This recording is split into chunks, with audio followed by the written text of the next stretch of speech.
Joe Rogan Podcast. Check it out. The Joe Rogan Experience. Train by day, Joe Rogan Podcast by night, all day. We got cigars. We got coffee. We got Mike Rowe. We got Cigars. Carl's over there snoring. So what were you doing on QVC? What are you selling? That was the greatest line from Blazing Saddles, by the way, when Gene Hackman. What's the line? He says, cigars, remember? Peter Boyle has come. He had just left, and Gene Hackman is there after getting the soup spilled in his lap. And he's basically saying, I had cigars, as the creature stomps off in Frankenstein. I don't remember that. Tiny It's little been too moment. long since I've seen that movie. Best, He's a little bit of a fucking distraction. Can he calm down? I don't hear him on the Trank audio. him. I don't hear him at all. Oh, we hear him because Jeez. we don't have our headphones on. Maybe we should put our headphones on. I thought you were talking about me No, Carl. for an awful moment. I'm like, God. We wore him out. Jamie was throwing the toy for Carl, and now he's He's such a great dog. He's got, he's adorable. it's such a personality thing at that, for me, with dogs and pets in general, like, right away if this thing has a personality. Oh, Carl's got a lot of personality. Yeah. There's no doubt about that. Yeah, and He's like a little kid. and a person name, which I think is super interesting. Mine's Freddie. He's a terrier. About I like a 11. dog with a person name. Yeah, me too. Like Fido? What the fuck is a Fido? No one knows. That's Philo. I was thinking of Clint Eastwood in Every Which Way But Loose. He was Philo Beto. Could also be Philo Farnsworth, who created the television. For real? Yeah. Did only one guy do it, or was it one of those like light bulb type deals where like a bunch of people are scrambling for it? And What do they Thomas call that? Edison kinda- Like a hive mentality. yeah, right. Like that happened with the integrated circuit, right? When Kilby at Radio Shack was doing the same basic work, I think, that Robert Noyce was doing for Intel. And one was here in Texas and the other was in California. And they had never met and they had never compared notes, but the work on the circuitry was so close that they wound up sharing the Nobel Prize. Oh, that's interesting. Super, super strange. But that, I That's don't know. a common thing with human beings, and it's this concept of morphic resonance. Have you ever heard of that No. concept? Rupert Sheldrake, he wrote about this, and the idea is, and it's based on some actual facts too. There's some real statistics about rats. Like if you teach a rat how to run a maze on the East Coast, a rat on the West Coast will run it faster. Why? It's like they learn the pattern somehow or another. It's very bizarre. There's like information that's apparently shared across species. And the idea is that somehow or another they're quantumly entangled. Like that the entire group of these specific types of animals are quantumly entangled or entangled in some way that we don't understand. So it's a kind of, I would think biological evolution Yeah. might flirt with that. I read a paper a guy wrote, name was Patrick House. This was his PhD, and he was talking about Toxoplasma Gondii and histoplasmosis. And it was a crazy paper. His real premise was trying to understand the phenomenon of the cat lady. And why, why every culture, like this isn't unique to America. In every culture, you can find a woman who, 2 cats, 3 cats maybe, but like went all the way to 38, right? And just was like, this is perfectly normal. So his paper was what happens to a person's brain to tell it it's normal to have 38 cats. And then it gets super complicated because he identifies a Gondii that lives in the cat's gut and basically breeds there. And what he learned was when the cats were crapping, the Gondii would come out. And then the rats and the mice that ate the cat crap, something was happening to their brains on a neurological level. This Gondii basically disabled the part of the brain that would tell an otherwise sentient rat to run from the cat. But suddenly they weren't running. They became prey and they became docile, and the cats started obliterating the mice and rat population because this thing that was breeding in its ass was effectively making its prey easier to catch. So Dr. House thought, well, we've all heard about why pregnant women should stay away from cats because that can have an effect. And a rat's brain and a human brain have a surprising number of parallels. So he basically postulated that, Doris the cat lady was living a fairly normal life until she got just a little bit of cat shit on her fingers and ate it. And the Gondii disabled the part of her brain that said, hey, maybe 2 cats is enough. It's worse than that. It actually makes the rats sexually attracted to the smell of cat urine. Exactly, right. Yeah, it actually makes them aroused. Yeah. Yeah. Now, I don't know if Doris went that far with Have her you ever felines. seen them run up to cats? Yeah. When the toxo-infected rats? It's Yeah. bizarre. Yep. They run right up to them. And the It's- cat's like, what the fuck is going on? The cat's bounce away from the rat. No, it's like watching the Beatles at the Ed Sullivan Theater. The people are like, what's wrong with you people? Why? What's happening? That Mass is- psychosis. Yeah, that's super Do interesting. you know there's also a disproportionate number of motorcycle victims that test positive for toxo? Did not. Yeah, it makes people more impulsive. It makes them more reckless and impulsive. And countries that have high rates of toxoplasma have more successful soccer teams. I read, and I think this. I got more of these, too, on Look, deck. I don't want to compete. I'm going to lose, but you'll love this. You probably already know it. Homeostatic risk and risk equilibrium and the unintended consequences, especially with motorcycle riders that emanate from safety protocols gone too far. Really? Yeah. So if you study the way you drive your motorcycle, you measure every decision that you make in terms of cornering and speed and braking and all that stuff. And then you measure the same things with all the safety gear employed, including a helmet, especially a helmet. You drive faster, you corner tighter, you take more chances. Because the risk equilibrium that we all have in our brain is different from one person to the next. But what's the same is our desire to compensate for the environment around us. So compensatory risk and the subconscious decisions that we might make behind the wheel when we're buckled up versus not buckled up. When we have ABS brakes as opposed to not having them. They did a big survey in Berlin years ago where they took half of the taxis and they put in state-of-the-art braking systems in half of them and left the others the same.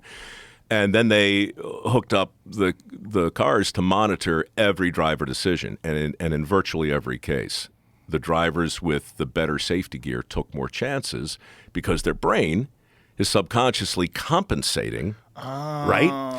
It's the same. Makes sense. It's controversial, but I understand it. It's why the most dangerous intersections have signs that tell you when to walk and when not to walk, and have crosswalk because the little man is walking. It says go, so you step off, and there's the big blue bus, and then you're spattered. So the unintended consequences of following traditional safety protocols, has always really been interesting. This episode is brought to you by ZipRecruiter. It takes a lot of hard work to put this show together, which is why I'm grateful for the small circle of people that work behind the scenes. A team effort is what makes this show successful, just like it takes a solid team to make any business successful. If you're hiring and you want to know how do you find the best person for your team, I think the answer is ZipRecruiter. And right now, you can try it for free at ZipRecruiter.com/Rogan. ZipRecruiter is the hiring site that employers prefer the most based on G2. You'll immediately get your job posting in front of qualified candidates, and then you can invite top candidates to apply. See why so many business owners and hiring managers are thankful for ZipRecruiter. 4 out of 5 employers who post on ZipRecruiter get a quality candidate within the first day. Go to this exclusive web address right now to try ZipRecruiter for free. ZipRecruiter.com/Rogan. Again, that's ZipRecruiter.com/ROGAN. ZipRecruiter, the smartest way to hire. Well, to it me. completely makes sense if you have a vehicle that's more able and capable. You're going to probably drive it faster, Right. and you're probably going to take more risks because it can do stuff. Like I used to think, I used to have a Lexus SUV, this big boat Lex, and you know what I loved about it? I drove slow in it. I was just like real because it doesn't stop that good. It's not that fast, but it's big and comfortable, and it just chilled me out.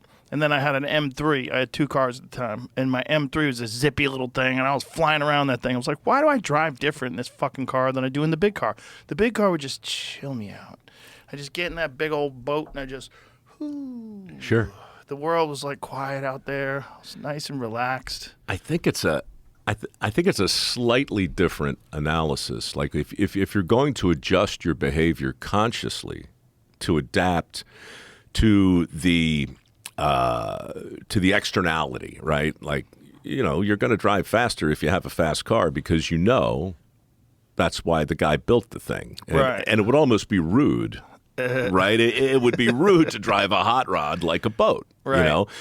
It's the unconscious things that you do when you assume or mitigate risk as a result of employing an externality that I think is just super interesting. It is interesting. Well, because if it's right, Joe, what it does is it turns all the safety first protocols, not necessarily on their head, but this happened in Dirty Jobs. I did a whole special called Safety Third because safety isn't really first, not really, ever.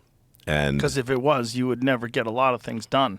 well, you'd never get out of the studio. You would definitely never do construction. Heck no. No, you wouldn't do anything. Yeah. You wouldn't do anything. It's How are you going to move steel girders if safety's first? You'd be like, first thing we should do is not move this fucking girder. that's right. This thing's too big. That's right. Look, I mean, for me, it was really it took 2 years to kind of puzzle it through because on Dirty Jobs for the first 2 years, nobody got hurt. We were, and we sat through probably 50 mandatory safety briefings, whether it's mines or confined spaces or high spaces or, lockout, tag out, all those protocols and procedures were super intense.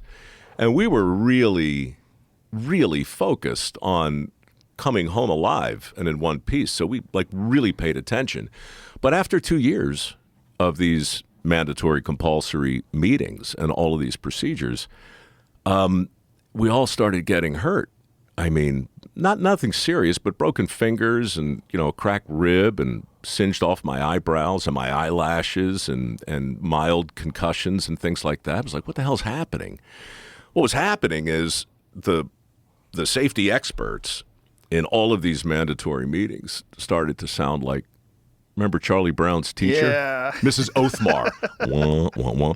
We were just falling asleep. Right. So it was like, holy crap, we're in compliance, but we are not out of danger. Got it. And so that begs the question, what happens to a normal person who actually comes to believe, either on the job site or just in life, that somebody else cares more about their well-being than they do?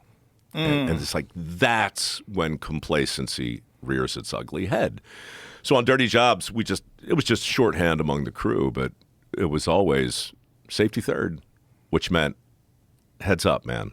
Keep your head on a swivel. You can be as compliant as you want, but in the end, if you don't want to fall off the bridge, it's kind of on you.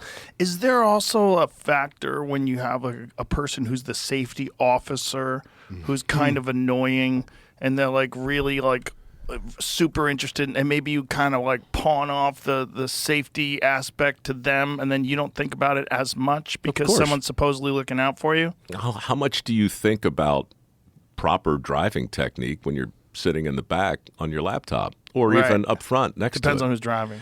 For sure. If I was driving and my wife was in the back seat, she'd be paying attention a lot. Shout out There's that. to your guy, what was his name? Ashton, who picked me up this morning.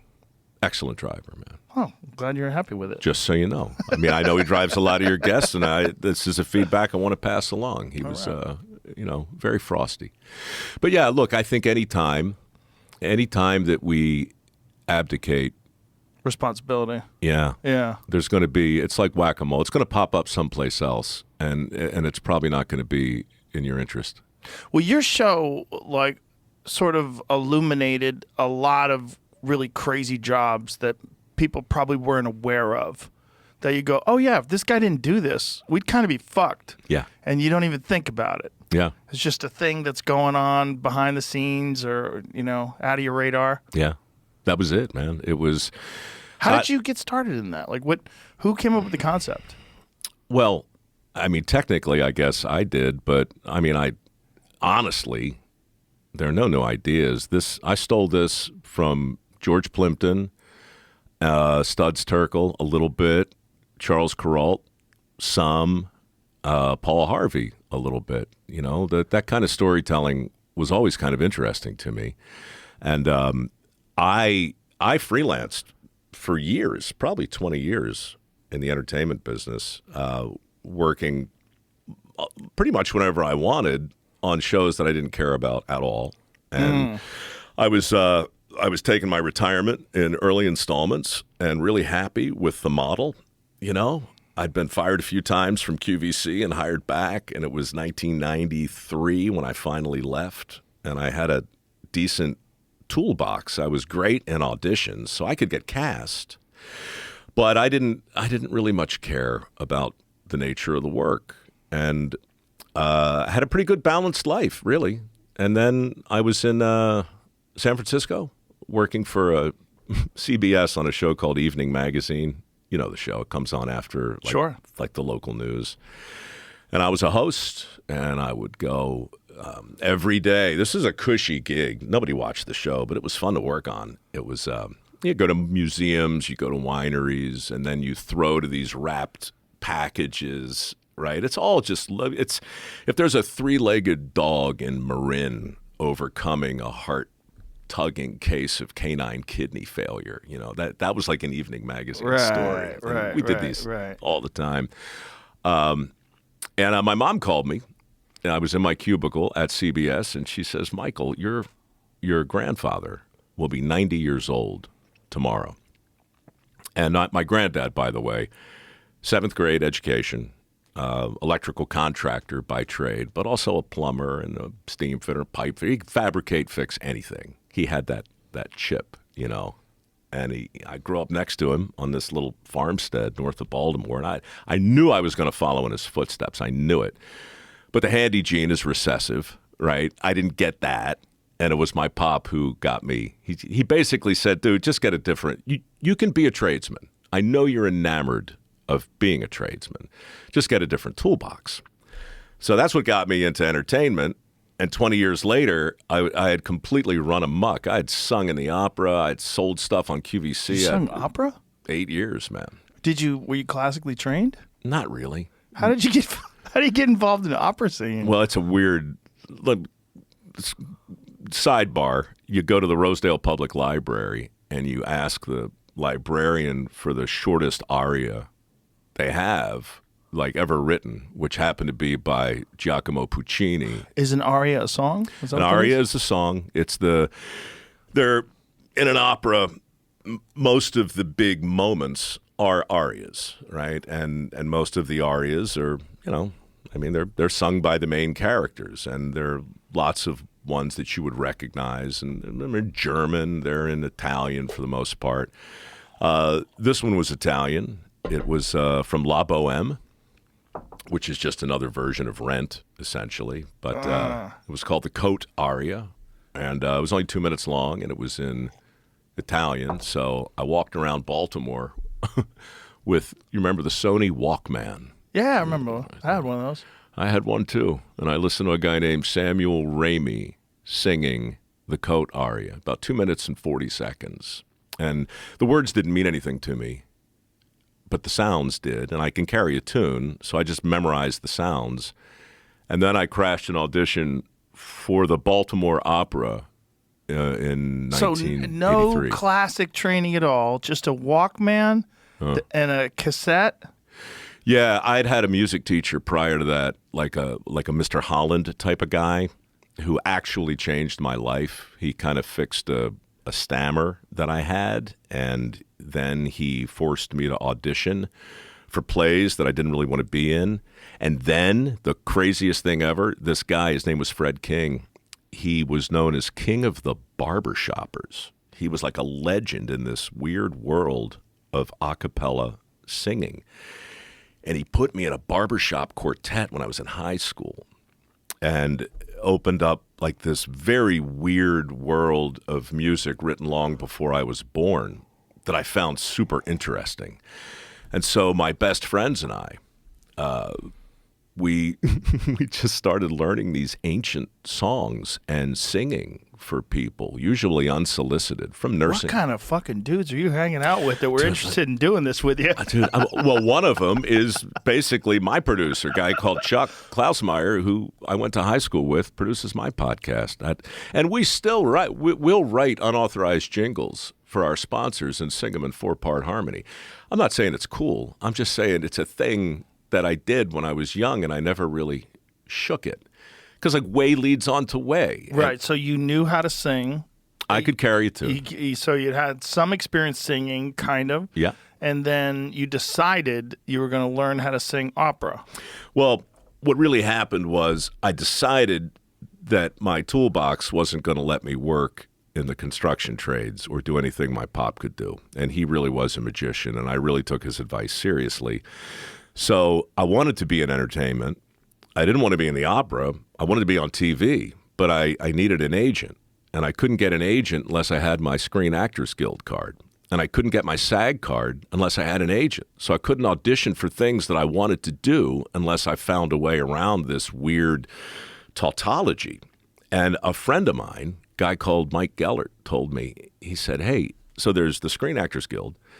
There, at the time, there was AFTRA, and I'm sure you were part of both. Yeah. The thing you didn't know about was AGMA. The American Guild of Musical Artists is a sister union to the Screen Actors Guild and to AFTRA, who have since combined. And the rule back then was if you could get into any of them, you could simply pay your dues to the other, and then you were in. So for me, it was easier to kind of fake my way into the opera than it was onto a sitcom. So my plan... This is all diabolical. Well, It's a great plan. I mean, it's like that kind of strategic thinking is very valuable. You should be in the Navy or something. Well, look, I was just trying to get a job. I know, but it's clever. Well, there's always a stage door, right? I mean, there's always a back way in. Right. And so I thought, I memorized the aria. I auditioned. I was stopped halfway through it by the musical director, a guy named Bill Yanutzi, who was like, Mr. Rowe, you have no idea what you're saying at all, do you? Because you're saying the words wrong. You were just repeating the sounds. I was singing it loud, and I was singing it like I understood what I was saying. Right. All I really understood was the repertory company was desperate for young men with low voices. I knew that. And so I kind of looked the part. So whatever, I got into it, and my plan was to do one production or one season. Like they would do 3 shows in a season. And I had some friends who were in the chorus, and I was just a chorus member. I'm just holding a spear and just singing along with the rest of the chorus. And my plan was to do 1 or 2 of those, get my card, and then buy my SAG card, and then go about the business of being a famous TV star, right? I mean, simple. Well, the music, man, the music was so much better than I imagined it might be. And like when you get up in the catwalks of like a real theater, I mean, you've done shows in these theaters. It's just nothing magically different about them. But when there's a full orchestra playing the hell out of Verdi or Rachmaninoff, and you're looking down on this scene and you're looking out at the audience, and the sound is just amazing. And the girls, so like there were 80 people, I guess, in the rep company, more or less. 45 women, 35 guys. 30 of the guys had zero interest in 100% of the women, and of the remaining 5 straight dudes, 3 were married, And the only other single guy had a mole the size of your thumb on his eyelid with thick black hair like growing out of it. It was just, I was really the only straight dude. You were the belle of the ball. And I'm dressed like a Viking or a pirate. And I'm going on stage, and I'm a fake. I mean, I admit it. I barely learned the language enough to kind of keep up, and people in the chorus took pity on me, you know. And it was a world, really. It was a world that I didn't know existed, and once I saw it, I didn't fall in love with it, but I fell in love with the idea that there were worlds out there that I didn't know anything about and that were maybe more interesting than I thought. And so I stayed for 8 years. Wow. Yeah. I mean, I never got out of the chorus. I never had like a featured role. I had a couple lines here and there. But the Baltimore Opera was a big deal looking back at it. And that was, for me, 83 to 90. Wow. Yeah. And then, oh Christ, since we're talking, well, it was a Sunday. And during the intermission of something, I think it was Der Ring des Nibelungen, this giant Wagner epic, torturous thing. And the chorus didn't have to be, this is the one, you saw it on Bugs Bunny. Killed a wabbit, killed a wabbit. It's that one, right? Right. So there's an intermission, and I'm not needed on stage for like 40 minutes after the intermission. So I go across the street to the Mount Royal Tavern to drink a beer and watch the football game, dressed as a Viking, which I recommend, by the way. When you walk in a bar with the horns and the spear, the bartender knew me. Everybody laughed, and I sat down. But the game wasn't on. The bartender was watching a fat guy in a shiny suit selling pots and pans. And it was the early days of the QVC cable shopping channel. I'm like, Rick, why are we watching this? And he says, because I'm auditioning for that guy's job tomorrow morning. The QVC was doing a national talent search.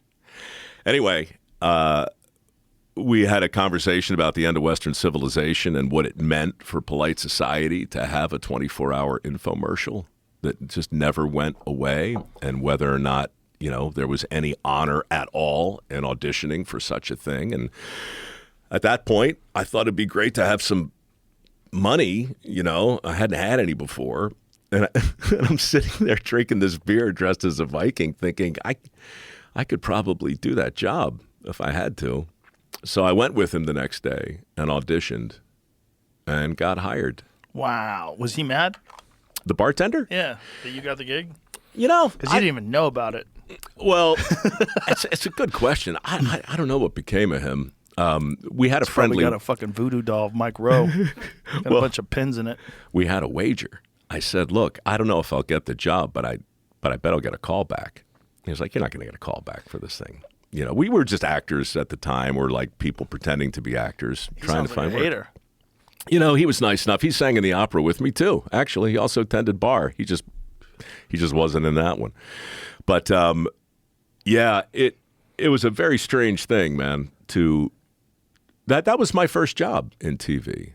Look, I've done some minor local commercial stuff, but I talked about a pencil for 8 minutes. That was the audition. It was so strange in those days. They didn't have there's no playbook to see who can sell stuff on TV, you know?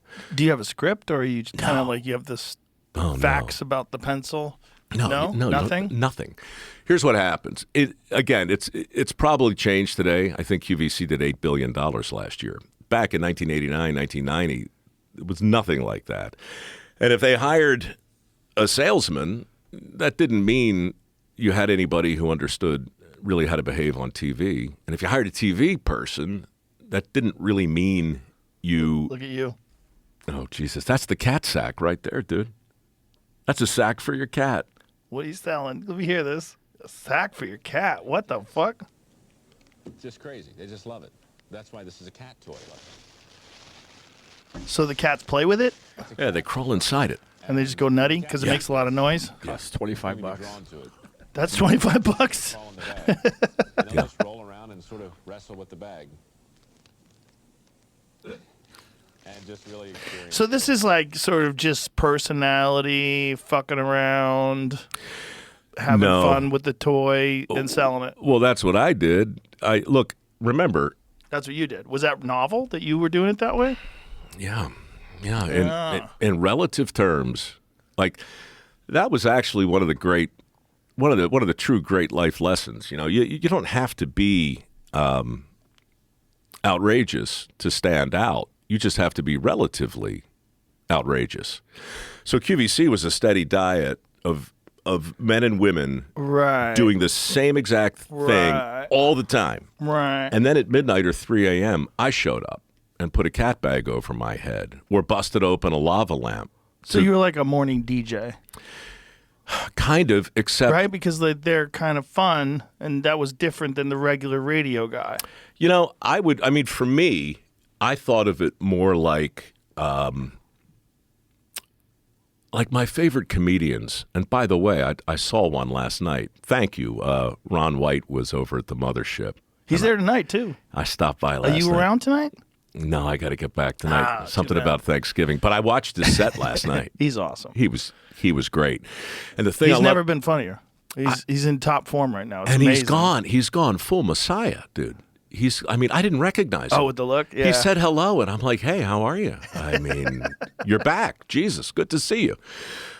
He was great. And as I watched him do his thing, it reminded me, like my favorite comedians, I never get the sense that they're trying to make me laugh. I get the sense that they're trying to amuse themselves. Right. And that's what makes it comfortable for me to be in the audience, to see somebody who, hey, if I laugh, that's just a happy symptom of whatever it is you're going to do anyway. It makes me comfortable, and that's why he's fun to watch. That's why this podcast is fun to listen to. Same reason. I couldn't have articulated that 35 years ago, sitting there selling a cat sack. But you intuitively knew something. I knew in the middle of everything that it turned out that I needed to know about this crazy business, I learned in the middle of the night on the QVC cable shopping channel over a 3-year period, trying to What make were the sense. shifts? So 3 hours at a time, usually, over the course of 24 hours. So So it you 8 would be shift. on 3 hours at a time? Yeah. Would you come back again, or would you only do 3 hours? I do 3 hours, and I go home. And, have you done overnights before? No. So I guarantee you there are a lot of people listening who have worked an overnight shift in their trade, in their vocation. Mm-hmm. It changes you just as surely as Doris the cat lady's brain was scrambled by the Gondii and the Toxo. It does something. Your circadian rhythm. Yeah. It's not just that. It is that, but it's something primal, even more primal than that. It just messes with you, and it forces you. For me, it changed colors. It changed taste. It changed. Yeah, because I'd never. I was upside down.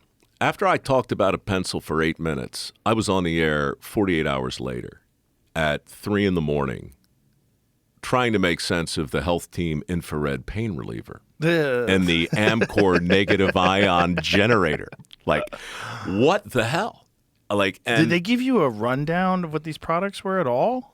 It was up to you. If you came in a couple hours early and you took the time to look through, there was a table like this with all of the stuff on it that you were going to be selling, and you could take the time to prepare. But there was no Google back then. It's not like you could just watch a YouTube video that would explain what this thing did. No, what you got was a blue card, usually from the manufacturer, that said a couple of sentences about what the thing was. You had an item number, you had the price, the retail price, the QVC price, and maybe some easy payment terms, all the stuff, right? But it was just a blue card. And then you would kind of go off and think about how you would make sense out of this skull and where it came from and why it's interesting. And it's feature benefit selling, and if you understand that, you can talk about anything for as long as you need to.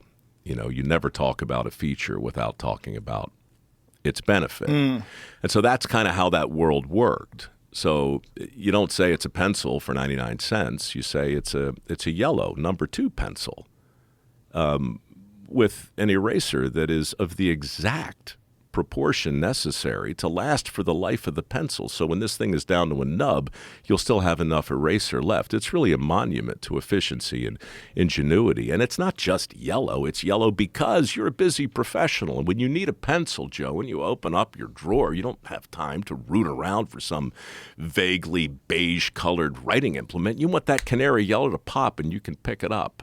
Right? And it's a number 2 pencil. It's not 3 with that thin, wispy line that you can't read or that thick, disappointing skid mark of a number 1, right? So you just like train yourself to fill dead air with nonsense. While you're fucking up your circadian rhythm. Yeah. Wow. While you're wondering, like, when your next meal is and who you're going to have it with. And you wind up making friends and essentially hanging with other people who live in that same weird, like, shadowland. Yeah, shadowland. That's a good way to put it. Yeah. I have kind of an experience with overnight, but it's not the same. I delivered newspapers. And so at least one day a week on Sunday, I would basically show up Saturday night at 3 a.m. Right. Because I would deliver Sunday papers, and the Sunday papers was a huge you could flip the top. I forgot to flip the top. Flip the top, and then hit the button. There you go. Hit it again. There you go. All right. And so I was all fucked up from that. I would get up every day at 5 o'clock in the morning, normally to deliver papers because I had a large route. Yeah. It was my way to make money without having to do a job where I had to listen to anybody. It's also a perfect example of a kind of job where you always know how you're doing while you're doing it. Like lots and lots of little visual, undeniable cues, right? You got your bags or your baskets full of paper or your car or whatever you were doing. I was in a car. You're tossing them out one at a time. Yep. You know, you're making progress. You know the progress you're making as you make it. Right. You know, it's... You know you only have 120 houses to go. That's right. And then it's 110. And then it's like... People let's go to Dunkin' Donuts, get yourself a nice donut and a coffee, reward yourself. Day's over. Yeah. My day would be done work-wise by, 8 a.m., 9 a.m. on a Sunday. 9 was rough. Yeah. Occasionally, they would make enormous Sunday papers. They'd have and that would be a real problem because you'd have to make multiple trips. And I bought a van, so I had a big cargo van. And I drove that around to deliver newspapers for a while. That made it a lot easier because I could stack 350 Sunday papers in the back of that van. But see, you remember and you knew. 350, that's an interesting number. I had bigger routes, but 350 was manageable. How old were you? I started when I was just driving. So I was in high school still, so I think I started delivering papers when I was 17 or 18, whatever legal age they allow you to do it. Yeah. So it was probably 17 or 18. I started driving, and I drove till I was 22. I just started doing stand-up comedy. I drove all throughout my competitive martial arts career. I drove in the morning. It was good because it gave me discipline. Because I had to do it 7 days a week, 365 days a year. You did not take any days off. It didn't matter if it snowed or rained or fucking frozen rain on the streets, black ice. Didn't matter. You got to deliver newspapers. And if they did delay it, it would delay your delivery of the paper. So you'd have to call the depot, hey, are we delivering yet? Because they didn't want to be responsible if it was a blizzard for people dying and get lawsuits.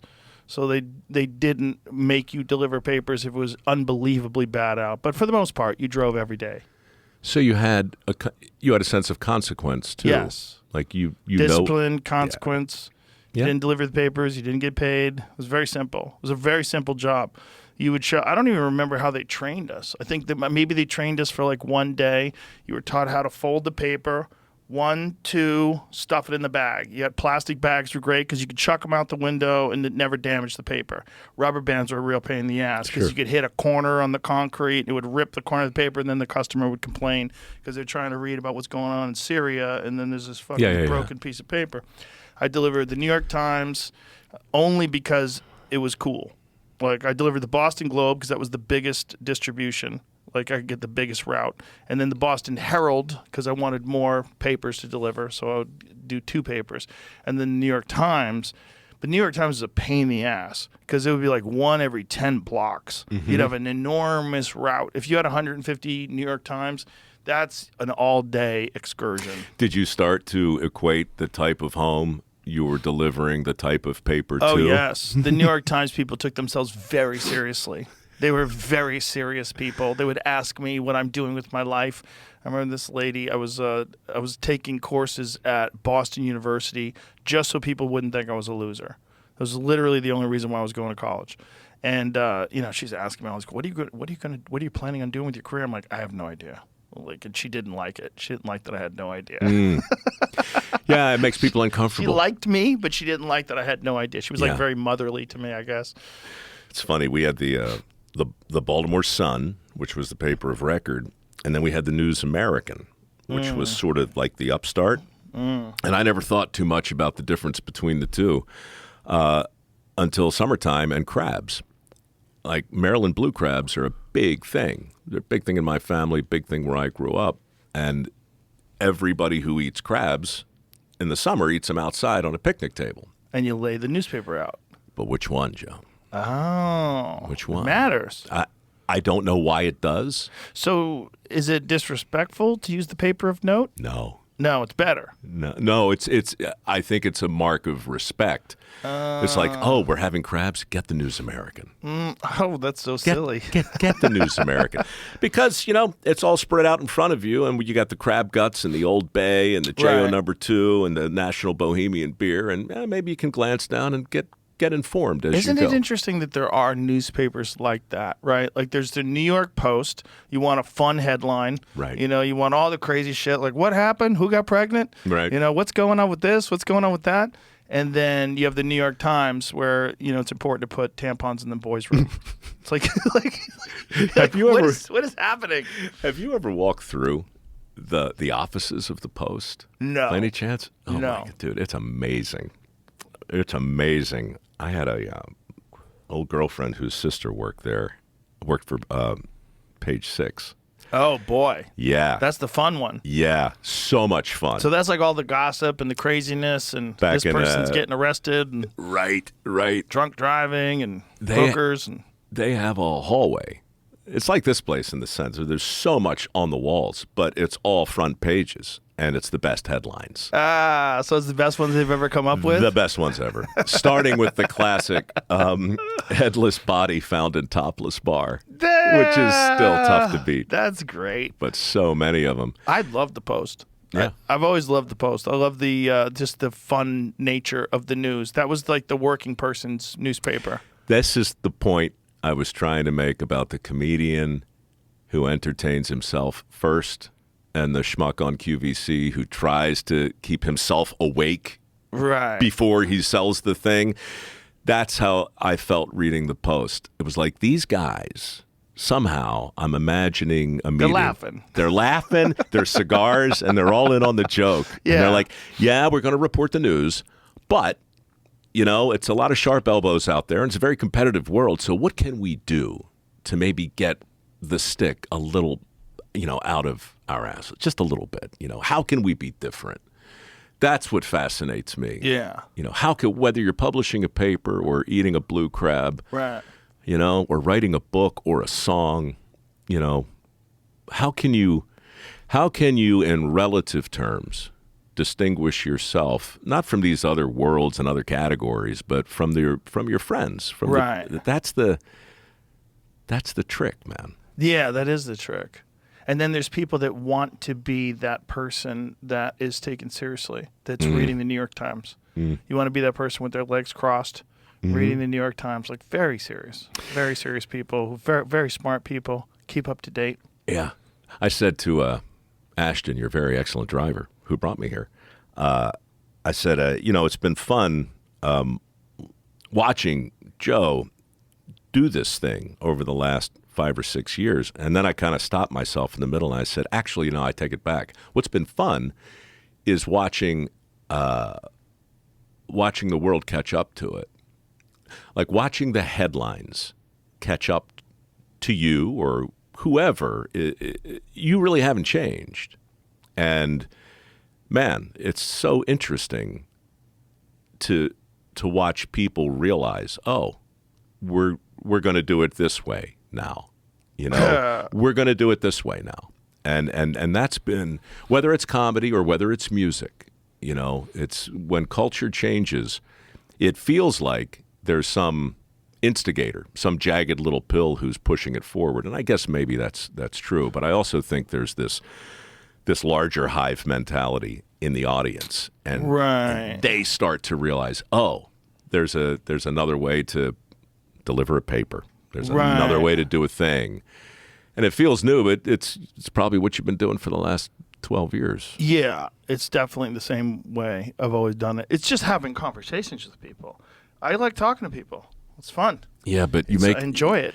Good. I'm a curious person, and I like talking to people. But it's real simple. Yeah, but it's just because it's simple, right? You make it sound like a parenthetical.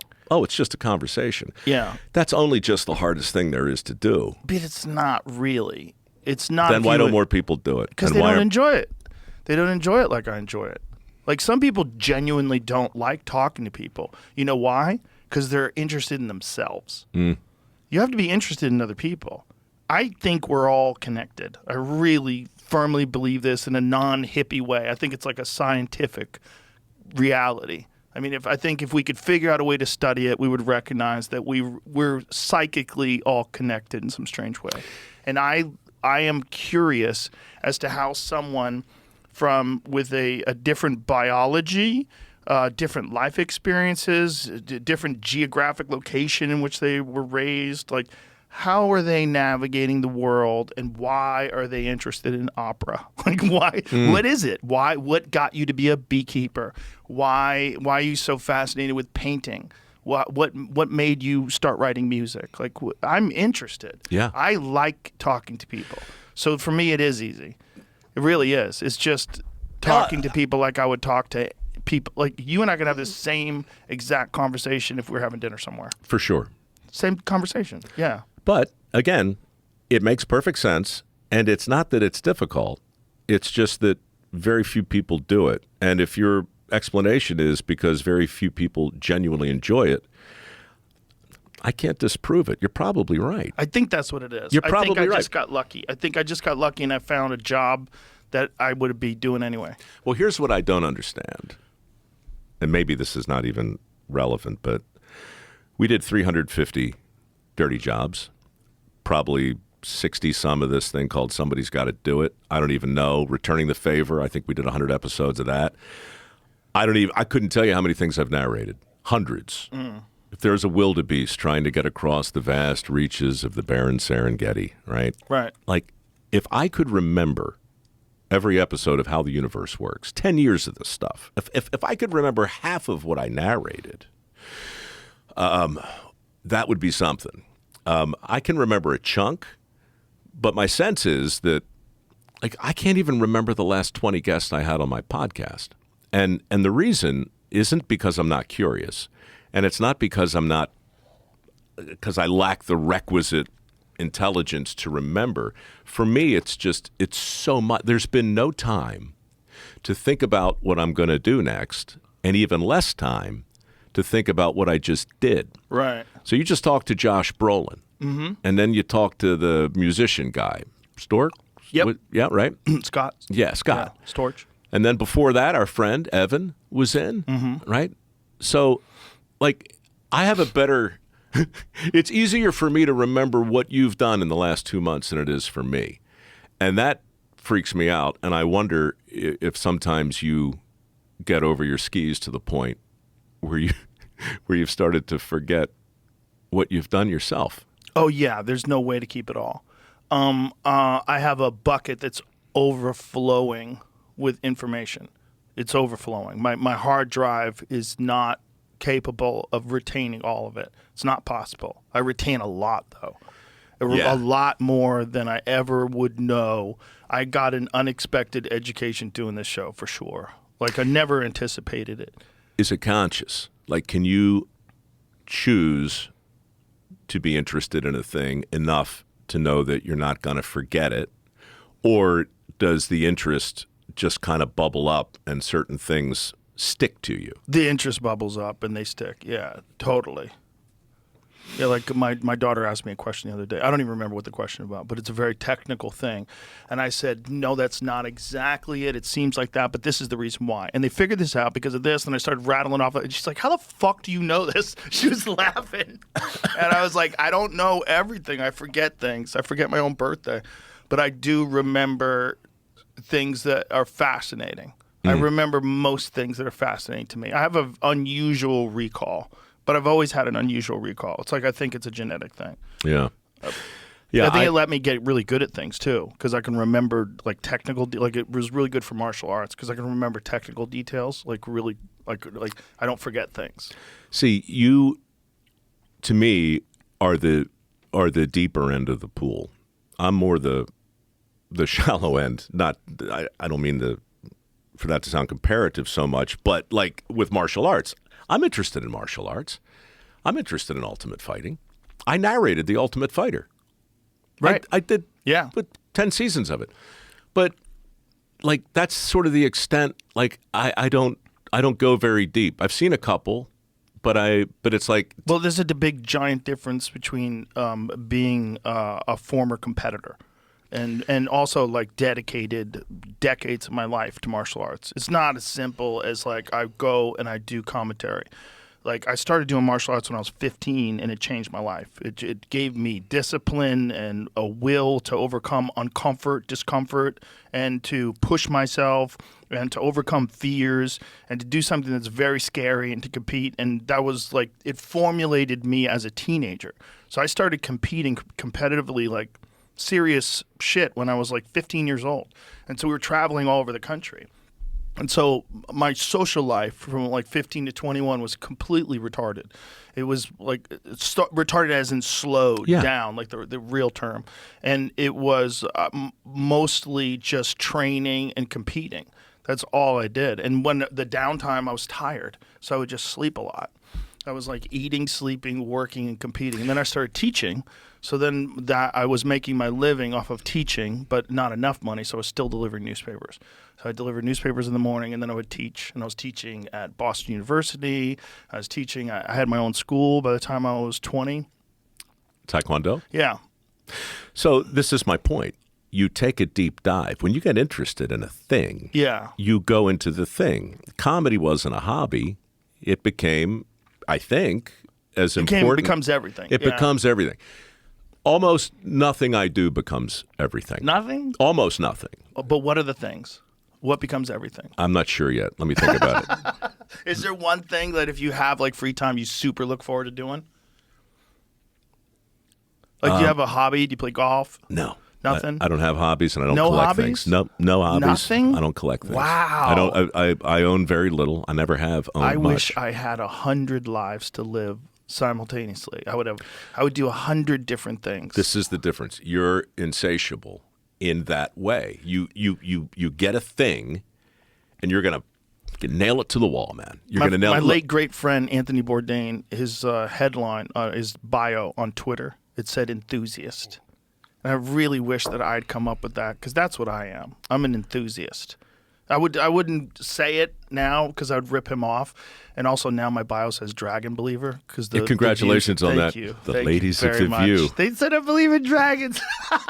She triple checked. It was great. She triple checked, Mike. Got to be true. But I'm an enthusiast. That's what I am. I am a person who is very fortunate in that I have a love of a lot of things. Well, you and Tony were similar, obviously, in that way. He took big bites. He took big swings. We became good friends when he really got into jiu-jitsu. Yeah. Because I kind of got him into it, and then his wife really got him into it. But he started going to the UFC. His wife was training in jiu-jitsu. And she got really into it. She was really loving it. And then she was like, let's go to the UFC. And he's like, this is fucking great. And then, he came to one of my comedy shows. We became friends, started going to dinner, by the way, with Anthony Bourdain. It's the coolest fucking thing in the world. It's got to be. Because you go to dinner with him and all the chefs freak out. Yeah. And so they just want to feed you. Yeah. They just want to don't touch the menu. We got you. And they come over and bring food and, I wrote a eulogy for him that crashed my website. Oh, wow. It's really funny. I met him twice, and each time it was fairly brief. But there was a time when he was doing No Reservations. Dirty Jobs was early on. I bet you Fear Factor was still in production then too. Yeah, Fear Factor was maybe it was probably Fear Factor stopped in 2007, and No Reservations I think was around that time. Yeah, he was on in 6. Mm-hmm. For sure. Dirty Jobs went on in 03. Yeah, and then the CNN show, which was, I think, like CNN's highlight of their time.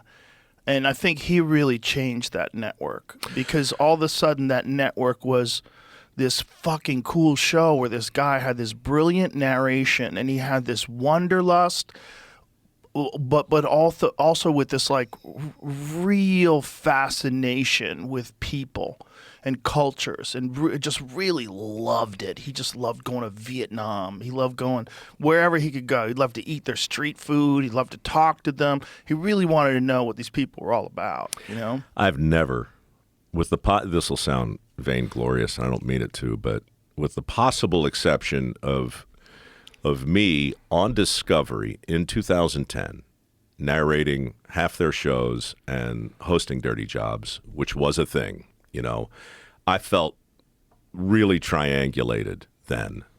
But then when I met Tony, and I had a show on CNN at the same time. Actually, it was a companion show. What was your show? It was called Somebody's Gotta Do It. That's right. That's right. It followed Dirty Jobs. And Jeff Zucker wanted something with Tony. So he was like, well, let's kind of do a version of this. And I said, yeah, okay. But all the trouble in the world, man. Every crisis, whether it's Haiti or whether it's a riot, the show got preempted constantly. They didn't preempt Tony, but they preempted me a lot.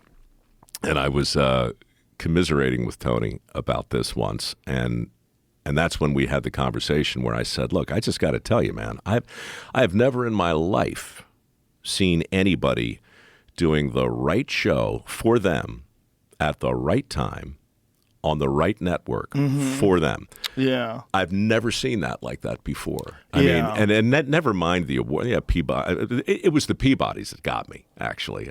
Who cares about the Emmys? They're easy, but geez, he was just one Peabody Award after the next. Yeah. And it wasn't the audience wasn't as big as people think, but they were engaged.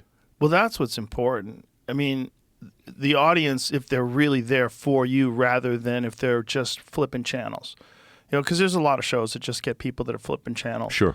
We used to, when I was on news radio, everybody wanted the spot after Seinfeld because there was Seinfeld and Friends were on the same night, and it was just this murderous Thursday night lineup. Must see. It was an unbelievable lineup, and if you got lucky, you were Sex in the City or the single guy, and what Paul Sims, the producer of news radio, would call a shit sandwich, because you had your brilliant show and then your terrible show and then another brilliant show and then another terrible show. Right. But if you got in those time spots, oh boy, you got a good spot because people are going to just keep tuning in. They didn't tune in for news radio. News radio wasn't really successful after it was off the air. You were in the slipstream. Yeah. You were in the orbit. Well, we weren't owned by NBC, so it was a different production company. It was Brillstein Gray. So they didn't have a vested interest in us being successful. So the writers would show up. My friend Lou would wear a T-shirt, and he would write the number that we were when we would do the table reads. Yeah. And one day it was 88. And I was like, for real? He's like, yeah. I was like, oh, no. Like, with a bullet. we thought we were going to get canceled literally every year except the year we got canceled. The year we got canceled, I was shocked because that was like the year after Phil died, and then John Lovitz took his place for a season, and then they canceled it after that. And like in the perfect thing for our show, we never even hit the 100 episodes for syndication. They had to sell it at like 98 episodes. That was like our show. It's like we were always like barely hanging on. It was just it was a funny show. It was a really good show with talented people. I love that show. The people, I was super lucky to work on it, and it ruined me because I could never work on another show after that. What did you learn? What was the big lesson from news radio, if there was one for you? Well, it was just fortune. The lesson is that you could just be fortunate, because I was not a trained actor at all. I did a set on MTV, half-hour comedy hour. They had this comedy show. I did a set, and then MTV offered me a development deal, and then my manager said, this is terrible money. They're going to lock you up for like 3 years for like $500 or so. It was like crazy, ridiculous bad money. He said, I'm going to take your tape and tell all these other production companies that MTV wants to sign a deal with you, and it'll start a bidding war. And he was brilliant, and he did it, and that's exactly what happened. And the next thing you know, I couldn't answer my phone because my phone was just calling. Agents and people would just call me. Yeah. Like some guy called me from Universal. I was like, what? Like, what the fuck is going on with this shitty apartment on my way out the door to play pool? And this guy is telling me he wants me to get on a flight that night. We have a flight at 10 p.m. leaving out of LaGuardia. I was like, what are you talking about? And so then I call my manager. Hey, this guy just fucking called me from you. He goes, hey, don't answer your phone. He's like, go play pool. Get out of here. I'll take care of it. Next thing you know, I was in Hollywood. It was like that quick. And I was on a show called Hardball. It went 6 episodes. And the only reason why I stayed in California, I wanted to go back to New York. I hated it. I hated actors. I just couldn't deal with being around these weirdos. They were these weird, phony people. They would say, good to see you, because they couldn't remember if they met you. So instead of saying, nice to meet you and fucking up, I go, I'm sorry I met you. I'm sorry I fucked up. They didn't want to be real. Everyone said, good to see you. Good to see you. Everyone was good. And it was super unsincere. I was like, this is so weird. Yeah. It was just a super uncomfortable experience. And it was the worst experience on a show because the people that ran the show, Jeff Martin and Kevin Curran, super funny, talented guys who'd worked on Married with Children and The Simpsons. Brilliant. But the studio didn't think that they were good enough to run a show, so they brought in this hack, and this guy comes in and just butchers all the scripts. It was horrible. So that gets canceled. The only reason why I stayed is because I had a lease. So I got a nice apartment. I'm like, the first apartment I ever had. I was like, I thought I was going to be on TV forever. Like, this is going to be easy. And now, fuck, I got to get out of here. I wanted to go back to New York. I thought about breaking my lease. But then NBC contacted me, and they said, we have the show. It's called News Radio, and we're recasting one of the roles. Do you want to come in? And so I came in and auditioned for it, and the next thing you know, I'm working with Phil Hartman. It was bizarre. Yeah. No aspirations whatsoever to be an actor. Never wanted to be on TV. And then I'm working with Andy Dick and Phil Hartman and Maura Tierney and Candy Alexander, Vicki Lewis and Dave Foley. Like, this is crazy. From the kids from Second City. Jesus. Yeah, he was brilliant. Dave Foley, by the way, was the secret producer of News Radio because they would give him full autonomy. So he would completely rewrite scenes, like on the spot, come up with punchlines for everybody. And we all did that for everybody. Like, we would all come up like, maybe you should say this, maybe you should say that. It was like super collaborative. So just fortune, complete utter good fortune, because I had friends that were on terrible sitcoms and they were living in hell. Yeah. And we'd hang out at the Comedy Store, and they were living in hell. And I was like, look, I'm on a show that nobody watches, but it's fun as shit, and I can't believe I'm on TV. This is nuts. Yeah, you're in on the joke. Yeah, it was fun. It was really fun, but it was just fortunate. I could have easily never done any of those things. Easily. I thought for years that really a sitcom had to be the best gig in the world to do a play every week. If it's a good sitcom. If it's a good sitcom. But if it's a bad sitcom, it's hell. Sure. Those guys who do a lot of coke and buy nice cars, they're on bad shows. They just want to give themselves something to reward themselves for this fucking slave, I wouldn't say slave work. I should say like you're a slave to money. It's not you're compromising who you are for money. You don't really want to do that show, but you're on it and it sucks, and you have to repeat these terrible lines. That's what I'm getting at. See, for me, it came down to that. I finally got a chance to do one. I played Tim Allen's younger brother on Last Man Standing for a turn. I never saw that show. That was a weird one, right? Because they got mad at him because he was right-wing. Yeah. That's so crazy. Didn't they cancel it? It was their number one show, and they canceled, then Fox picked it up. That's so nuts. They canceled it because they didn't like his politics. Yeah. Wow. Dude, that basically happened to Dirty Jobs, too. Really? Oh, yeah. Yeah, it was mind-boggling. But the point was, I finally got a chance to. I don't want to gloss over that. I want to come back to that. 'Cause Okay. I want to hear that. All right, yeah. No, that's a great one. You'll love this. But Tim is great, by the way, and we became friends and chemistry on camera. Everybody loved it. And when it was over, I was like, well, do an honest inventory, Mike. Like, what did you love? What didn't you love? And really, the only thing I loved was seeing people who loved each other and being welcomed into their little world. The clan. That's it. Yeah. Everything, like the idea that somebody else is writing lines for me, I know that sounds impossibly arrogant, but I was so used to nobody writes for me. Dirty Jobs was truly unscripted. Everything I ever did, there were never any lines. And So that's an alien experience for you. Yeah, I mean, I had done plenty of plays as a kid and stuff, but that's different. That's different. Once you're in Hollywood and once you're sort of in the machine, it still lingers. I mean, that's the whole reason I crashed the audition for the opera. I was just trying to find a sitcom at some point somewhere.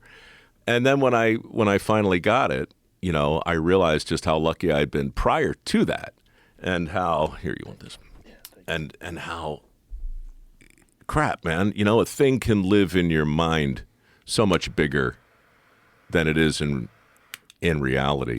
And so while I loved doing it for that week, I said to my business partner over it that this thing that I used to think of as the single most efficient way to make a living was so wildly inefficient. It takes 4 days to rehearse for a half-hour thing? You got to be kidding me. I could do 5 one-hour shows in the same period of time. Yeah. Completely different experience in that way. It's a collaborative, fun time, and you do become like a little bit of a strange family. We all hung out together and drunk together. And that's important. Yeah. Oh, yeah. It is important. It was like it was a lot of fun, man. And meeting people like Stephen Root, who, went on to do a million different things. Brilliant guy. You get to see people that are like really good at, like, he was a character. He was the only one of us that wasn't really himself. Like, he was this one guy who was like a super sweet guy when you meet him in real life. And then he was Jimmy James. My stapler. Yeah. It's like he becomes, did you see, what was that one Coen Brothers had some Netflix thing, a Wild West Netflix thing? He played on that. He was fucking genius. Wasn't he in Oh Brother? He was in. I think he was in Oh Brother. He's been in everything. He's in a million different things. But just being with these people that, like I said, I had no aspirations to act. I was just a comic. I just wanted to make a living doing comedy, and then somebody offered me more money than I made in a year for a week, and I was like, this is crazy. And then all of a sudden I'm on a show. It was like just fortune. Yeah. I auditioned for 2 shows ever, and I got both of them. Those are the only 2 shows I ever auditioned for. What was the other one? Hardball, the first one that I went for. That was terrible. Yeah. That was the baseball show. That got canceled. And then I auditioned for News Radio. So it was nuts. It was just, I was just stepping in shit every step of the way. That's hysterical. Didn't make any sense. So I never had an agent except for a very brief period when I did. And it was, Sean Perry over at Endeavor. You guys ever cross paths? I know his former assistant turned out to be his wife later. How's that work? Nicole Taylor. They're living great. They live up in the hills somewhere. How's it work with your former assistant? How's that work? That's none of my business. But that's a dangerous undertaking. She called me one day, and I was in my full-on freelance world. I hadn't had a job since QVC, so this is like 1999. And she says, "I just want to send you out for something, because I know you're going to book it." And I said, "Well, actually, I could use a gig." So she sends me out. In the same week, she says, "You should read for Craig Pelagian over at Pilgrim Films. He's doing something called Worst Case Scenario, and he's looking for a host." And so I auditioned for that. And then later that week, she says, this guy from Nashville, Michael Orkin was his name, who I had worked with years earlier, not Nashville, Memphis. He was hosting the EP on that Evening Magazine thing that I mentioned. And he's ready to hire you based off your blooper tape. I never had a tape either. My whole audition reel in those days was a compilation of every moment that went off the rails at QVC. All the things that led to my eventual firings, as well as the cat sack and all the other crap. I dare you to hire me. I got hired for both jobs that week.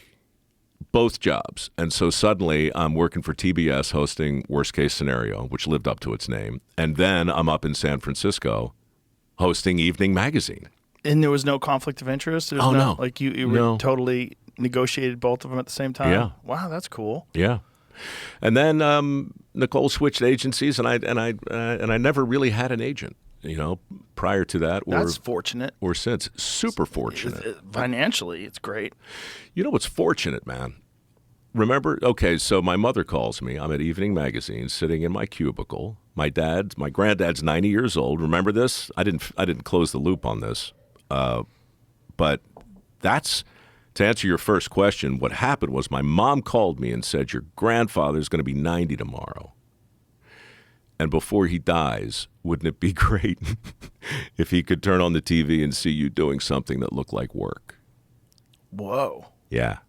My mother's a savage. Jeez. She just finished her 4th book, by the way. Wow. Yeah, she's written 3 bestsellers after 80. That's incredible. She's out of control. That's incredible. So she was like, she wanted you to do something impressive. My mother wrote every day for 60 years. Wow. No agent, got published in like the News American and the Baltimore Sun, local stuff, some horse magazines. We were horse people kind of growing up. And her dream was to write. She finally got a book deal when she was 80. Went to a number 4 bestseller. Wow. And everything she's written so far. So that's recently. Back in whatever it was, 2001, she was just a pain in my ass. And she called me to say, wouldn't it be great if your granddad, this guy whose shadow I grew up in, could see you doing something? Because like my pop, he'd seen the opera. He'd seen QVC. He'd seen every godforsaken infomercial. He'd seen... I'd done a lot of things, probably 200 jobs in the whole freelance world. And so I was 42, and I took my cameraman from Evening Magazine into the sewer of San Francisco the next day to host the show from a sewer. And what happened in the sewer, Joe, was, it changed. I wrote a book about it. It changed my whole life. The roaches are the size of your thumbs. There are millions of them, and they crawl all over you. The shit comes at you in a chocolate tide of unending disappointment. And it's filled not just with all the stuff that comes out of your body, it's filled with stuff that comes out of your medicine cabinet, plastic products and rubber, private condoms stuck to your rubber suit. It's unspeakably vile. You can barely breathe. And what happened to me down there is I completely failed to host the show. All the stand-ups went wrong. Laterals exploded. We were all getting hit in the head with. It's like a shooting gallery. There was a rat the size of a loaf of bread that crawled up my. I lost my footing, fell into. I was baptized. I was baptized in a river of crap. And at the end, my cameraman threw up at one point. An enormous puke. And I'm squatting in the filth, looking at the camera, trying to open the show. And when you see your cameraman's vomit float past you, as you're trying to articulate a thought. Oh, my God. And meanwhile, the guy who was like my minder was an actual sewer inspector. And he's in the background trying to do his job, which is to hammer out the old bricks that are rotting and replace them with new ones. Now, it's 105 degrees. It's the 7th level of hell. It's clear I can't do my job. So I go over to this guy. His name was Gene Cruz, and I say, "Hey, what are you doing?" He's like, "I'm putting bricks in." I said, "You need a hand." So I start mixing the mortar, and we start talking, just like people, not like a hosty thing, but right. Like what you were saying. Just what would happen if you had an honest conversation, totally unscripted, with a guy who didn't really know he was going to be on camera, but what if you film it and put it on TV anyway? What would happen? Well, what happened a week later when this thing finally aired was I was fired because people sitting down to hear their heart-tugging story of the three-legged dog up in Marin overcoming canine kidney failure, and it's me, a smart-ass 42-year-old crawling through a river of crap. I mean, they're trying to eat their meatloaf. You know, it was the wrong segment for that show. But talk about fortunate. The mail that came in as a result. Some people said it was funny and they liked it. Some people were repulsed. But the letters that changed my life were the ones that said, "You think that was dirty? Oh. Wait till you see what my brother does. Wait till you see what my cousin does. My mom, my sister, my uncle, right?" And I'm like, oh my God. If the Bay Area is any kind of a microcosm for the country, and I'm not saying it is, but from a TV standpoint, I was like, this is new. No, I've never seen feedback like this. I've never seen curiosity among the viewership like this. And so that's where the idea came from. I was like, what if the viewer programs the show, A, and what if, B, the host of the show is the person that I meet who welcomes me into their shithole or wherever they work? And what if I'm not a host after all? After 20 years of impersonating a host, what if I'm a guest or an apprentice or an avatar or a cipher, right? Like what if I just think of myself differently than this guy who hits the mark and looks at the camera and tells you the cat sack is 29? I mean, right. What if you just let all that go?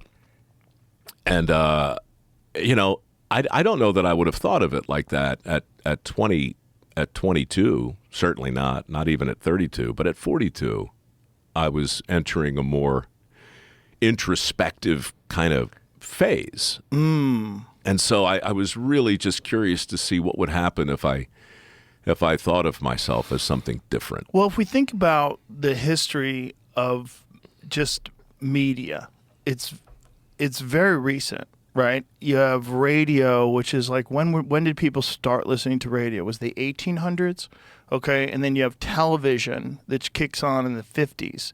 And everyone's a presenter. Ladies and gentlemen, the Beatles, right? Everyone's Ed Sullivan, everyone's Jack Parr.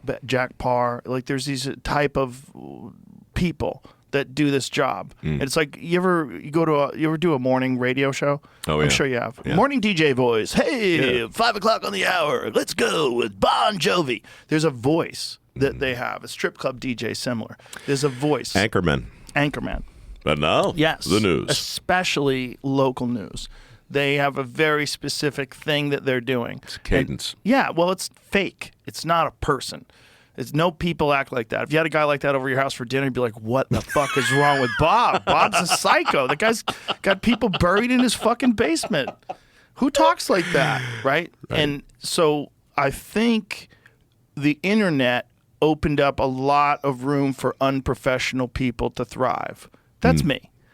So, like, I can't do the host, but that's what it is. You're not unprofessional. But it's like, I mean, in that regard, like, I'm not, so I wasn't trying to do something that had already existed. I was just doing like a guest on Opie and Anthony show. That's what it was like. Like, when you're a guest on Opie and Anthony, that's how you talk. Everybody would just hang out and talk. That's a fun show, was it, anyway? That opened my eyes up to podcasting. And then, Anthony Cumia had his own show that he did in his basement, live at the compound, where he'd sing karaoke, holding a machine gun, that fucking maniac.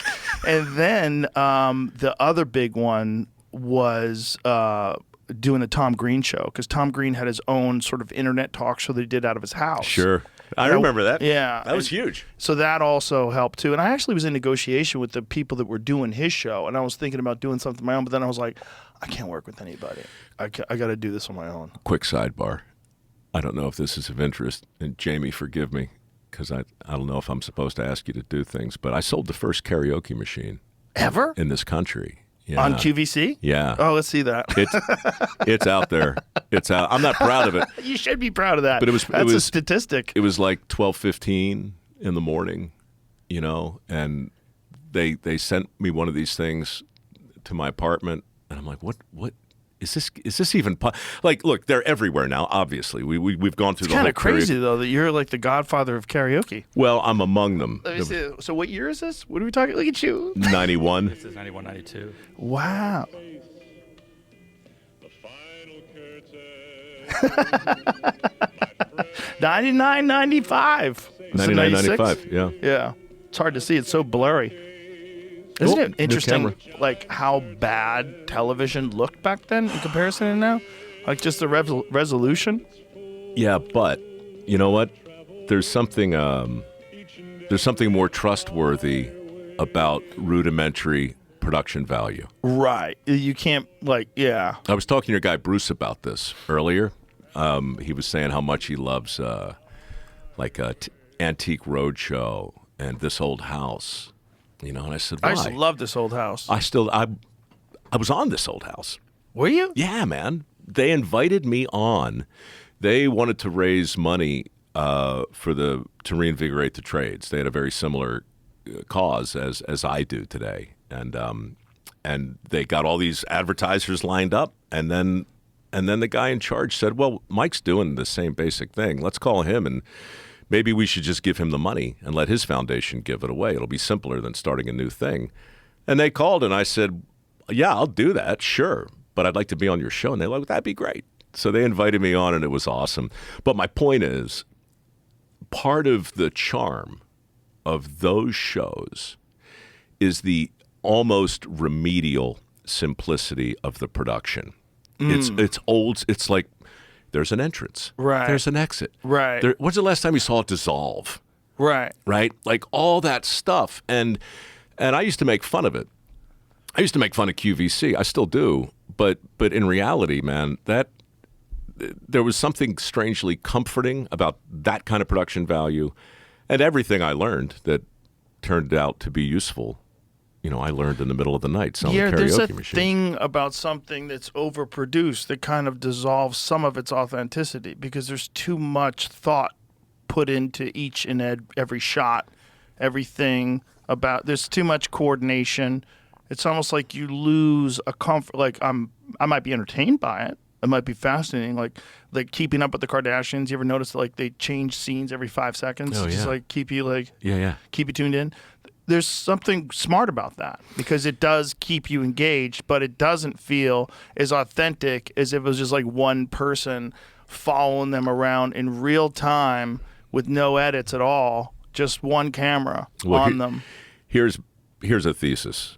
At least in the world of nonfiction, this doesn't apply to scripted, but production is by definition the enemy of authenticity, right? It's the enemy of it. You need it in order to have a finished product, but when you get in your own way, then you get in the viewer's way. Right. And one of the things that kept Dirty Jobs on the air for 20 years, early on, I kind of realized that, and I wasn't sure what to do about it, but I thought maybe we need to think of the show like a documentary. So we got a behind-the-scenes camera that never stopped rolling. And so if my mic pack went out, or if a plane flew over, or if somebody screwed something up, or if we had to stop for whatever reason, I always knew there was a truth cam. That's what I called it. And I could always look to it, and I could say, all right, well, what happened here? Blah, blah, blah. Right. And so it was those moments where I think the viewer realized, oh, he's not trying to sell me anything, at least not here. You know, he's letting us see the sausage. Yeah. And that was new in nonfiction. You know, that was a whole new way to think about authenticity. Vivek Ramaswamy was the only candidate I invited onto my podcast because I read somewhere that he said if he was nominated, he vowed to never use a teleprompter to deliver a speech. Well, he could pull it off. Whether you can pull it off or not, I just thought that was so interesting, and I wanted to talk to him about that specifically. And then it's funny, a year later, you know, I think the teleprompter is probably the best example of one forced error after the next. Like when you think about the anchor who just wants to be believed, the spokesman who just wants to be seen as credible, the politician who just wants it just so. It's like they want to be authentic, and yet they do the single most inauthentic thing you can possibly do, which is pretend to not read a thing that everyone can see you're reading. Right.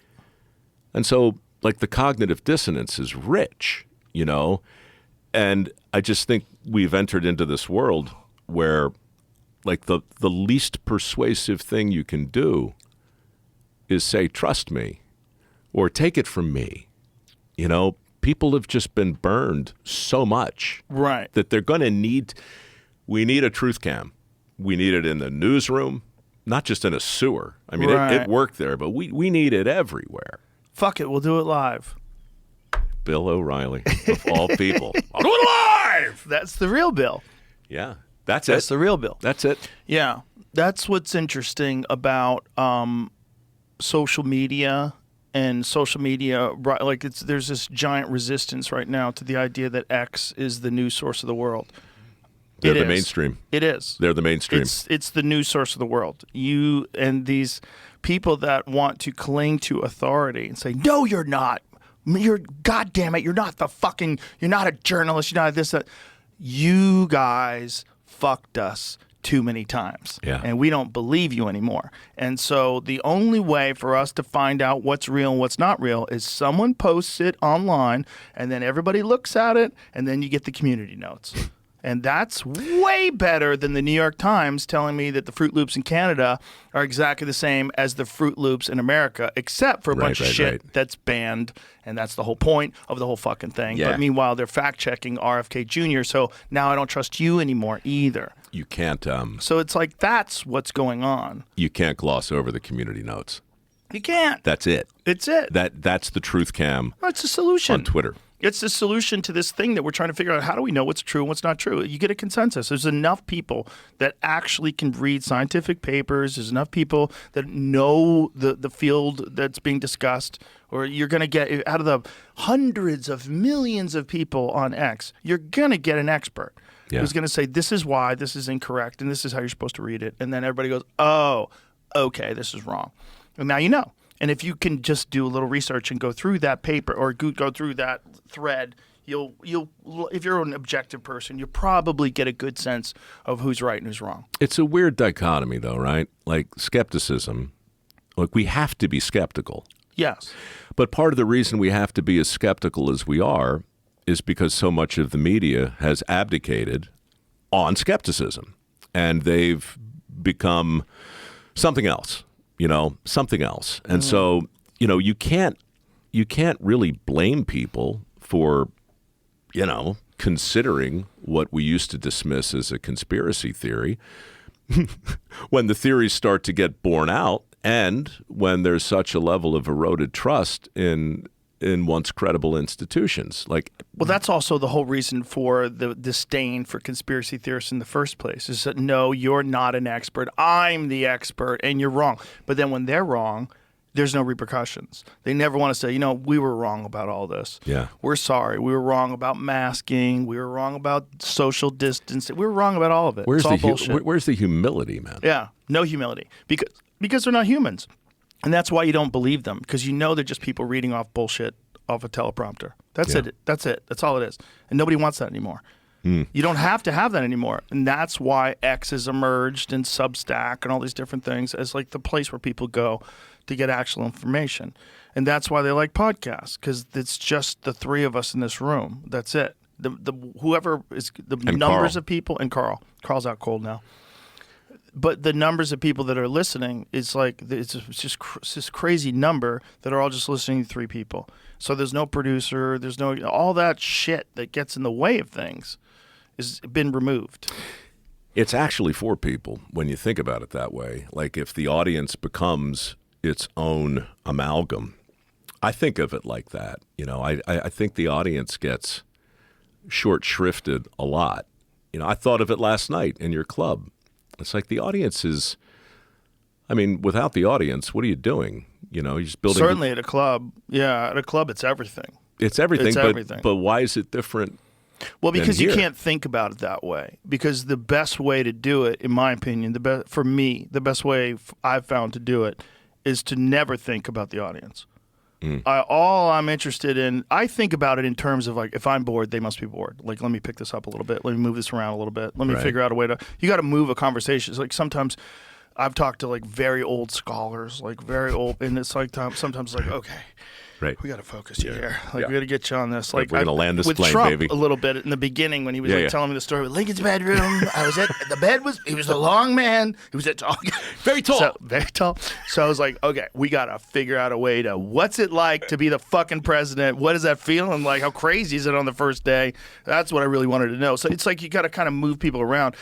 But that is for me, like as an audience member. I'm not thinking about the audience because I feel like the best way to do it is for me to actually 100% be engaged and interested in what this person's talking about. But don't you think that that's you are the proxy for the audience when you're at your best? Yeah, for sure. In my view, yes, for when sure. I'm listening to you, when I like high five you virtually, it's when you ask the question I was thinking. Yeah. And I really tried to do that in the sewer. I really tried to do that on Dirty Jobs. I really tried. I think you did. I think that's why it resonated so much with people. Well, I hope so. But no, for sure, because you didn't ever seem like a fake guy doing a thing. You seemed like a fun guy, like a regular guy who's doing this thing where you're interacting with people. Like, what? How do you do this? Like, what is this? So, yes, thanks. But then all of a sudden, I look up and Donald Trump's in the sewer with me. Oh, shit. And there's an election in a week. Oh. The stakes around me, right? Yeah. All of a sudden have changed. So it's so interesting that he was sitting right where I'm sitting, and you feel the need to kind of put some sides on this thing because you understand, first and foremost, that as an audience member, right? As somebody who's just listening to this as a fly on the wall, I'm getting a little lost. Yeah, I'm a little bored. Let's move it along. Right. So, I mean, you can say that, hey, that's Joe being a good host, or that's Joe being super honest in a conversation where he's starting to drift a little bit. I'm most certainly aware that people are going to listen to it. Don't get me wrong. But I don't think, like, the questions, like, maybe the audience would want to know this. I do this one thing, even if I know that I know how a thing works. I will ask a person how a thing works, so that the audience can hear it from them rather than from me. I don't want to be Mr. Smarty Pants. Sure. If I don't have to be. But that's one thing that I do where I'm aware that people probably don't know what we're talking about. So could you explain where this came from or why this? Because sometimes people, especially if they have an area of expertise, they just assume that people know what they're talking about when they're talking about specific techniques or ways they do things. So that in that way, I do think about the audience. But most of the time, that's just like I'm just doing my job. But mostly all I'm trying to do is be 100% locked in. Yeah. Just locked. And I feel like if I'm locked in and I'm just real honest and just try to like be really curious and really just try to get the most out of this person, that's going to be good for the audience. What was more consequential? Him coming on or her not coming on? Him coming on.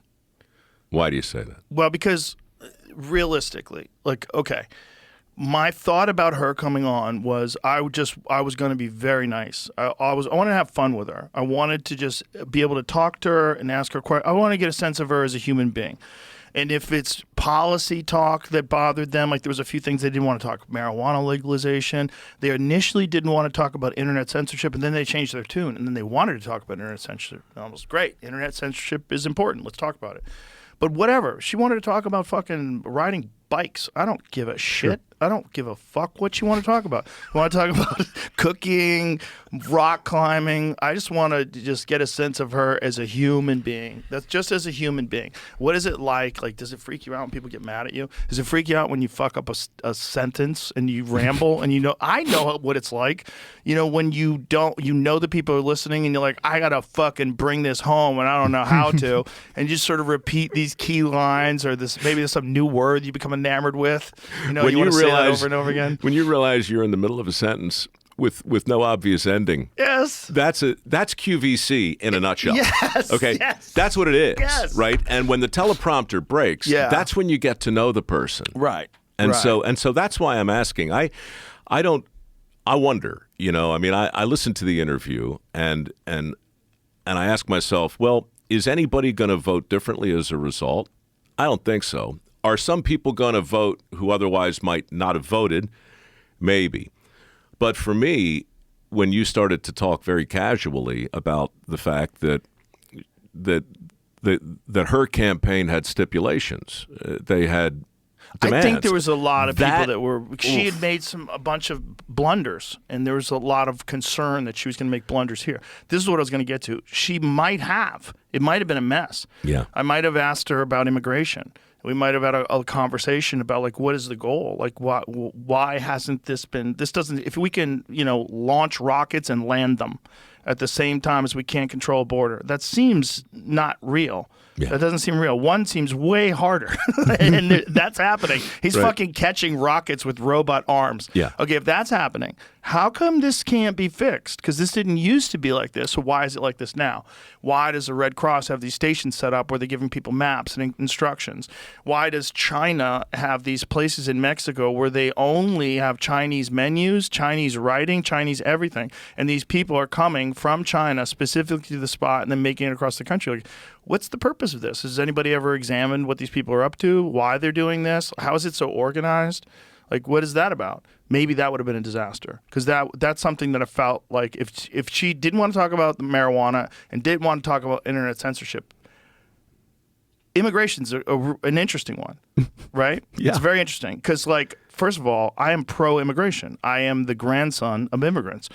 My grandparents came over here during the Depression. If they didn't do it, I wouldn't be here. The entire country, other than the Native Americans, are immigrants. That's all of us. We are a country of immigrants. We should have some stipulations, though, about who gets in and how you get in and where you're coming from and what is your past like? Are you a murderer? Are you a gangbanger? Have you been selling fentanyl for the last 20 years? Like, what are you doing with your life, Bob? Inquiring minds want to know. We want to know. I think that's reasonable. Do you see a difference between an immigrant and a settler? Well, it all's the timeline, right? Yeah. It's a timeline thing. Yeah. Not only that, you're an invader. Like, if you're one of those people that comes over in 1820 and you're making your way across the plains and you encounter the Comanche, you're the piece of shit. You're not supposed to be there. That's where they live. Yeah. You're in their yard. You're some fucking weird, scruffy American looking for gold. Right. What are you doing here, bro? You're the problem. And now all of a sudden that's Texas, right? That's where we are. We live here now. This is my land, bitch. Right. This is where I live. Shut the fuck up. I got this now. Well, look, it's weird. We're all invaders. At one point in time, every human being that's a nomadic person that's made their way across the country, you've probably entered a place where people were before. Every freedom fighter is a terrorist. Yes. Right. It depends on who wins. History gets to decide all that. Sure. If the founding fathers didn't pull it off, we would be these wild renegade English people that decided to come over here and just fucking create havoc. So, yeah, man, there are a lot of ways to go with all this, but I'll just come back to the teleprompter and say, if that's an essential part of how you communicate, and if that's if that's part of your image, right, then you can't be on this show. Right. You can't. You can't join me in the sewer either. Right. There's no room for the contrivance. There's just no room. There's just no time. I just wonder if that's what they make them do. Like, if you make me do that, I'll suck too.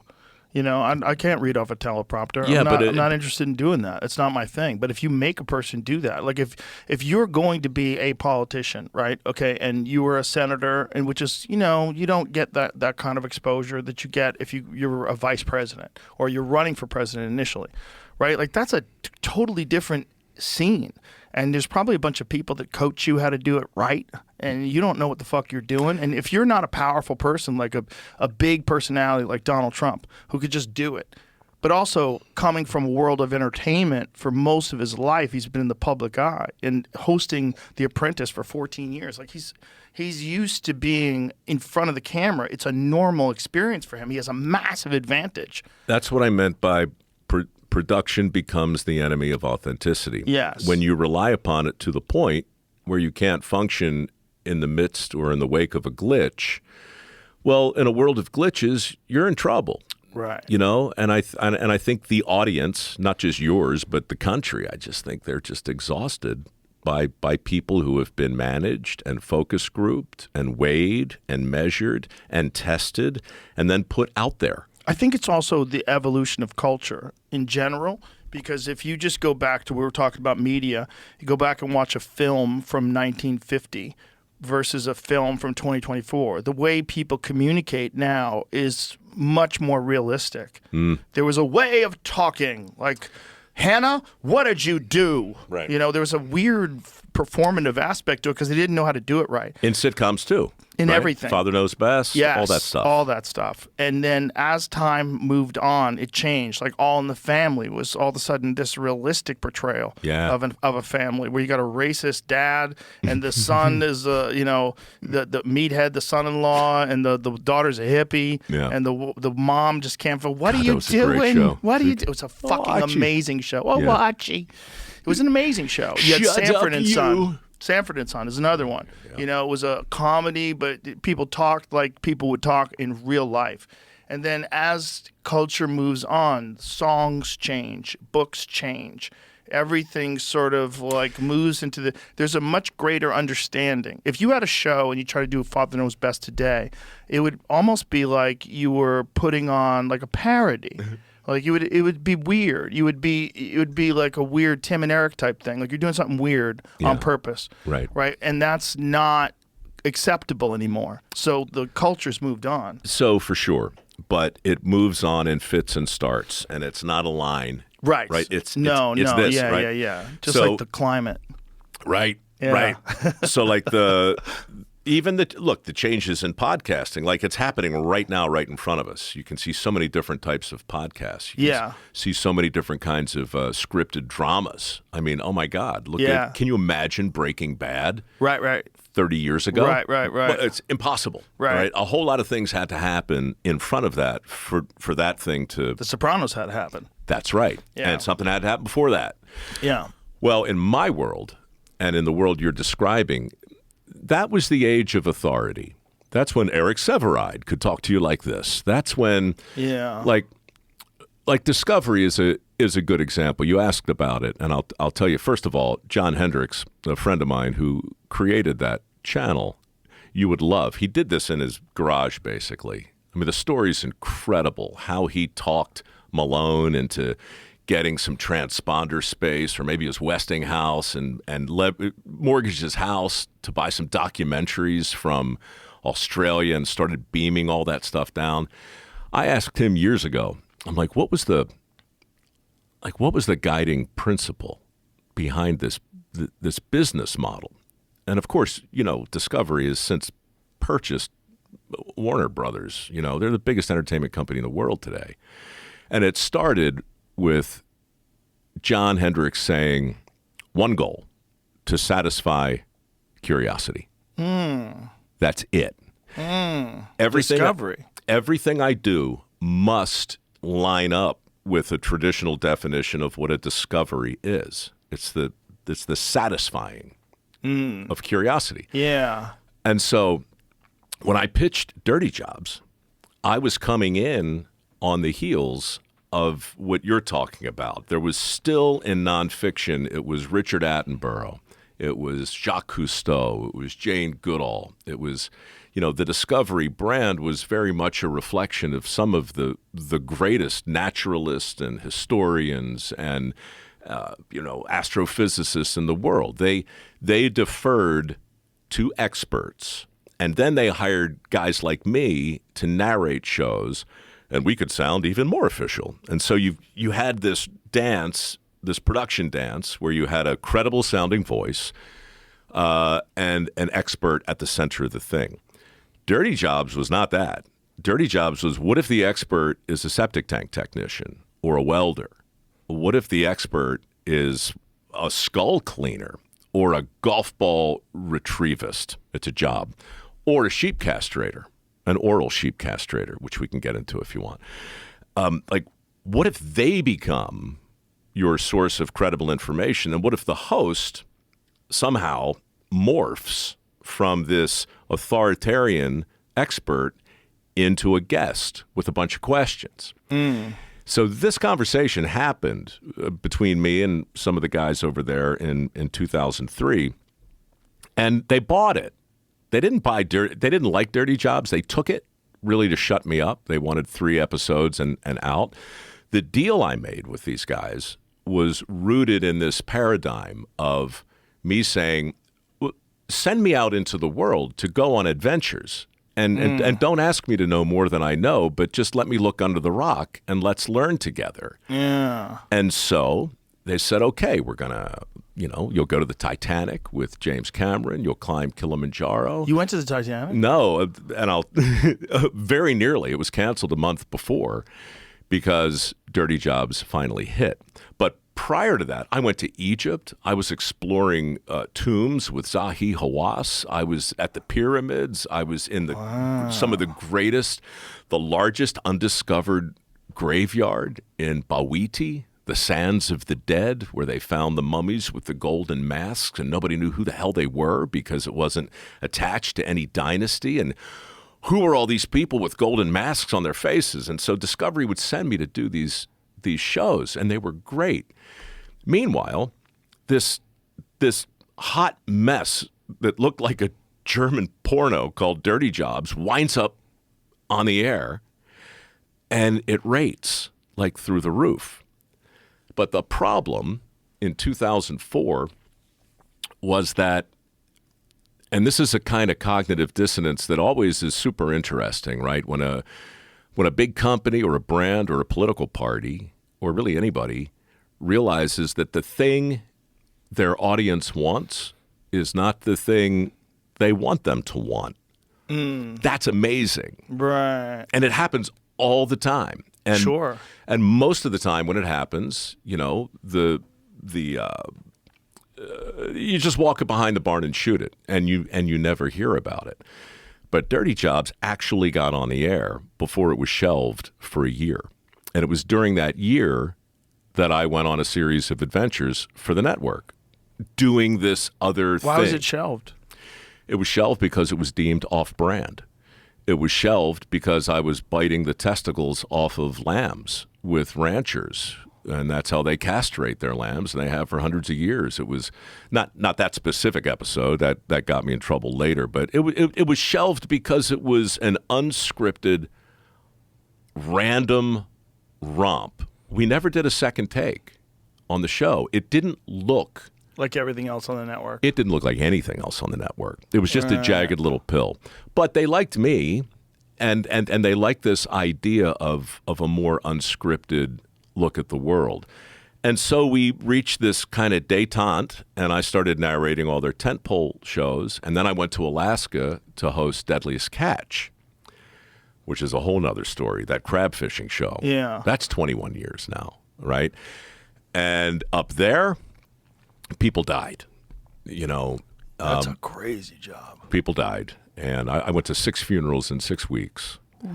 And when we looked at the footage of that, and somebody up the food chain eventually decided, okay, this is a world we have to get into, but Mike, you're not hosting 2 shows at the same time, so pick one. So Dirty Jobs came back, went into full production late in 2004, and Deadliest Catch went in full production about the same time, but I just narrated. Moral of the story is everything that happened after that and around that, I'm not saying because of it, but right around that same time, I think the media world, in nonfiction anyhow, began this migration from the age of authority into the age of authenticity. And ever since, nonfiction has been grappling with that just as surely as every other vertical, because people want to see something that feels like the truth, and that's a sliding scale. Yeah. That's interesting. And that is what people are gravitating towards more today. And I think that's the whole thing we were talking about, why like mainstream news is failing. But independent when news you is see it. succeeding. Yeah. You know it when you see it. Yeah. You can tell the difference. Oh, Bourdain. Yeah. Okay. I think for me, the moment that crystallizes all of this, and he and I were on parallel paths, I think. He was dealing with his network, the Travel Channel at the time, the same way I was dealing with Discovery. We were constantly at each other's throats trying to navigate this weird line of reality and authenticity. And there's a scene in Parts Unknown. I think he's in might be Sardinia. He's diving. Oh right? yeah, when they're throwing the fake octopuses in. It's one of the single greatest moments in the history of It's amazing. nonfiction. He shows you exactly how the sausage is being made, but it's also like now you can trust him because you know that he's kind of sabotaging the narrative that they've created for his own show for his authenticity. I would do that for a scene, maybe even for an act, maybe even for a whole segment. Maybe if I got a bee in my bonnet and I really just couldn't, Right. I got angry every now and then, and but Tony, dude, he went out and got drunk. I mean, drunk, and shot the whole show smashed. And he made them cut it in, and you can see him. Yeah. He's so disgusted. Just so the audience understands. Right. They're supposed to be spearfishing for octopi, and the local handler wasn't sure that they were going to find any, so he bought some at the market. But they were frozen and dead. And so Tony's down there with his spear gun with some other diver, and these frozen squid, right, just start to come by him. And in narration, this is where he really owned it, because he owned that show. Like he could, nobody's going to tell him what to say. So his real rant happens months later in the VO booth, when he's just describing the heartbreaking insincerity. Don't they know who I am? Right. What did they think I was going to do? Right. So it's like he says something like, in the face of this kind of wanton deception, a reasonable man can turn to nothing but the elixir of distilled alcohol. And he just drinks for the rest of the show. And it airs. Yeah. It airs on CNN. Yeah. And I think it won a Peabody. Was that the CNN one, or was that No Reservations? That was CNN. Was it? Yeah. It was Parts Unknown? Wow. Look, I'm pretty sure it was Parts Unknown. I'm pretty sure. I could be wrong, but I think you might be right. Yeah, and God, that's what I wrote about when he died. It was that. Yeah, Parts Unknown. Yeah. Because I've been sitting on a Zodiac. I've done that. I've been in this world where you're nervous, you've got a lot of stuff to worry about, and then somebody just comes along and tries to produce a moment. Yeah. You try to produce a moment. Well, also these guys, they probably didn't know. These Italian guys, like, these fucking guys aren't going to find the octopus. We've killed them all.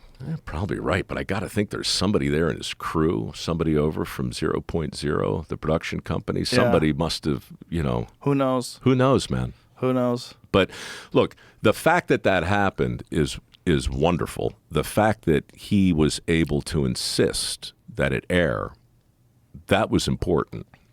Yeah. That was important. Yeah. Well, it's certainly important for how you trust him. And you had to trust him. I mean, that was his whole thing. You're coming with me. This is actually me. Here we go. Fly on the wall. Yeah. Yeah. That was a very unique show, too, because it taught me that food is art. I really learned that from No Reservations, but it followed over through Parts Unknown. Food is art. I didn't think of it as art until I saw his show. And then I was like, oh, okay, that's right.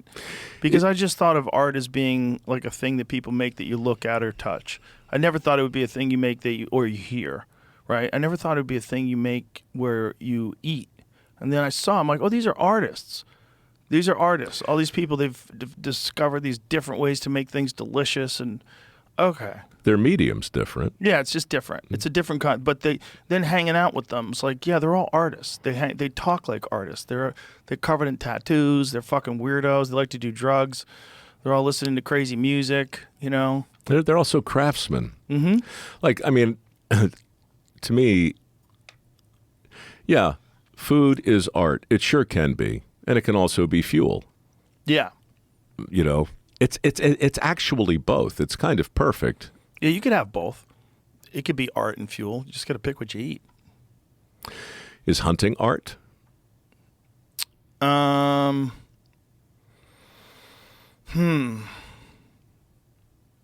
It's a discipline. It's a primal discipline. It's a discipline that connects you with life and death in a very unique way that I don't think anything else does.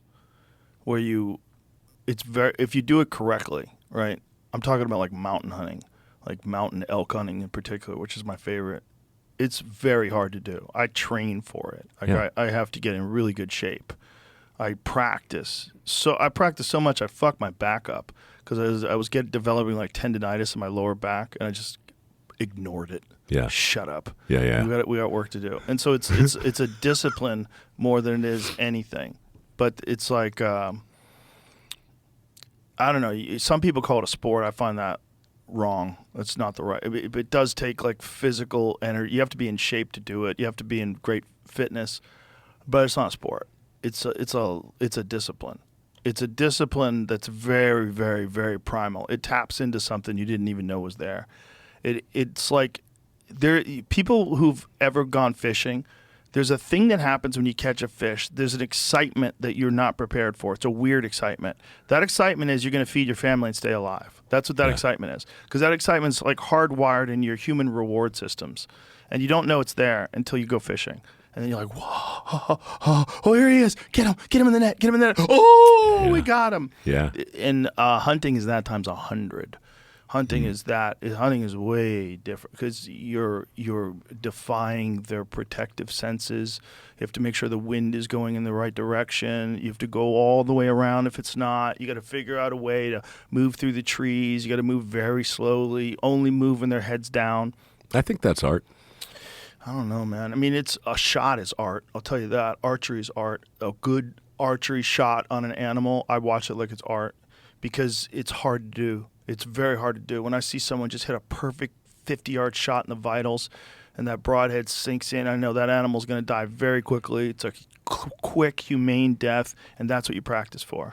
You know, Josh Smith over at Montana Knife, by any chance? Sure. Very well. He sent me a video the other day. He went on a big hunt with his boy. The moose hunt? Yeah. His boy got one at a few hundred yards. Huge moose. Big moose, man. Fucking huge. For a first moose, that's so crazy. That kid hit the jackpot. But the excitement on the video that he sent me. And it's Josh. primal. Yeah. And bow hunting is even more primal than that. Bow hunting is that times 100. So it's regular hunting is fishing times 100, then bow hunting is regular hunting times 100. I just think, if you're, whatever canvas you're in front of, whether you're painting or whether you're cooking or whether you're stalking, like you can, the muse, does the muse come to you when you're stalking? Does it come to you, I don't have an answer for it, but I know that people talk about it like some people say, well, you're in the zone, Sometimes when I write, I'm surprised. Just the other day, I started writing something on the tarmac of SFO, and when I looked up, I was at JFK. It was like that. Yeah, you got into it. Yeah. Airplanes are great for that. Oh, my, they're the best. They force you into that seat. They're the best. You can't get up because there's a guy next to you. You get that laptop open, and it just comes out of you. And I like a little distraction. Couple of Budweisers. Look, let's go. I wrote a book on a plane. I believe it. I really did. And I did it mostly in moments that I don't really remember when time gets compressed. And I think that can happen when you're fabricating something, when you're hunting something, when you're painting something, maybe in the middle of a set, maybe in the middle of a fight.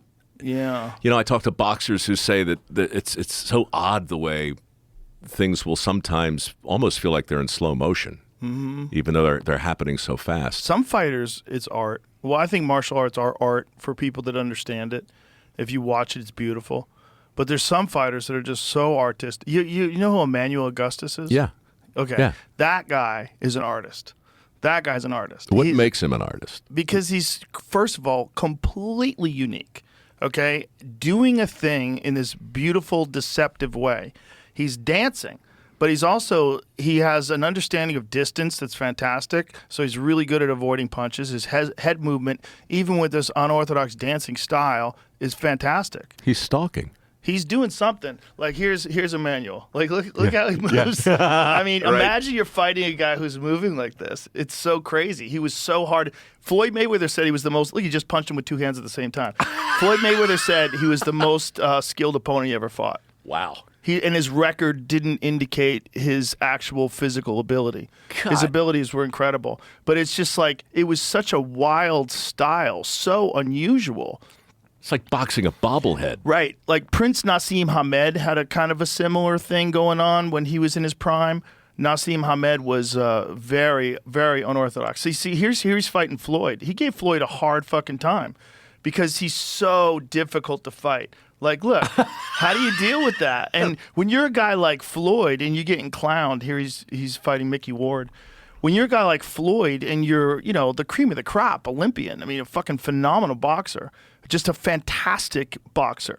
And then you're fighting this guy who's dancing in front of you, like, what the fuck? But also really good. It wasn't just that. Like, you rarely get a guy who's clowning like that, but also like that kind of head movement and skill. Yeah. Phenomenal movement, but also can dance in front of you and land shit that you don't see coming because it's coming at those weird angles. Who was his trainer? Oh man, I don't think anybody trains you to do that. I don't either. No. Can you imagine, like, what does Customato say to He that? would never. Wouldn't allow it. No, he was, but maybe if the guy started winning like that, he would change his tune. So maybe People change their tune when they see something extraordinary. Oh, When yeah. they see something weird, they change their tune. They go, well, maybe. Fuck, I don't know, because you don't know sometimes. You don't. There's guys that come along in fighting in particular that have styles that are so weird and so unique. You go, wait a minute. How come nobody else is doing it like this? Is this going to work? Like, do you know who Sean Strickland is? I don't He was think UFC middleweight champion. Stands straight up, puts his hand one hand like this, one hand down here, and beats the fuck out of everybody. Yeah. Stands straight up. Everybody else is down. Everybody else is moving. Sean straight up, moving towards you. Phenomenal head movement, awesome timing, and They're out walks there, though. people down in a weird style. There's a bunch of guys that fight weird, but they're really good at it. Well, think baseball, too. I mean, it's everything. Louis Tiant. Remember the pitcher? I don't really follow baseball. You'll love this, Jamie. I know almost nothing about sports, believe it or not. Huh. I mean, you will. One day, you're going to look at a baseball game and go, hey, you know what I need to do? I need to play professional baseball. And then 5 years later, we're going to be reading about it because you're going to go crazy with it. The same way you do I'm too old everything. for that. But this Louis Tiant, what did he do differently? Louis Tiant was a pitcher, and his windup was such that it looked sort of traditional, but then he'd turn his back to the batter without leaving the rubber, right? So this guy would spin all the way around before he threw. And he'd go further than that sometimes. Is that really unusual? Yeah. Yeah, it's unusual. That's unusual. Oh, so it freaks people out a little bit? Well, yeah. Yeah, because he just breaks, he stops looking at you. Look, his back. Look at his ankle. That's crazy. That's exactly it. So it's like, if you're a batter, you're like, all right, there are a lot of different pitchers, and I'll get used to this, and I'll get used to that, and then this guy comes along. That dude has flexible knees. Flexible everything. Because look at the angle his knee is in before he turns. That's Yeah. crazy. Yeah. Yeah, you would actually, I'm surprised you're not into baseball because I can't. It's I don't have any room. I know the bucket's overflowing. That's it. Yeah, it 100% is. I watch football now. My wife's into football, but I can't. I can only pay attention so much. My head is filled with combat sports. I have to follow jiu-jitsu, Muay Thai, MMA in the UFC, MMA in the PFL, Bellator, ONE FC.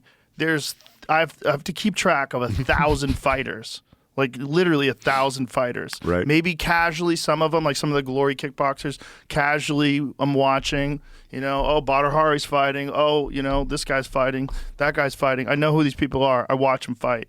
I'm watching fights. just hours and hours in a day. I might watch fights 2 hours every day. Is it work or fun? It's fun.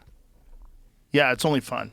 But I do feel obligated to pay attention. Like there's guys that are coming up in other organizations.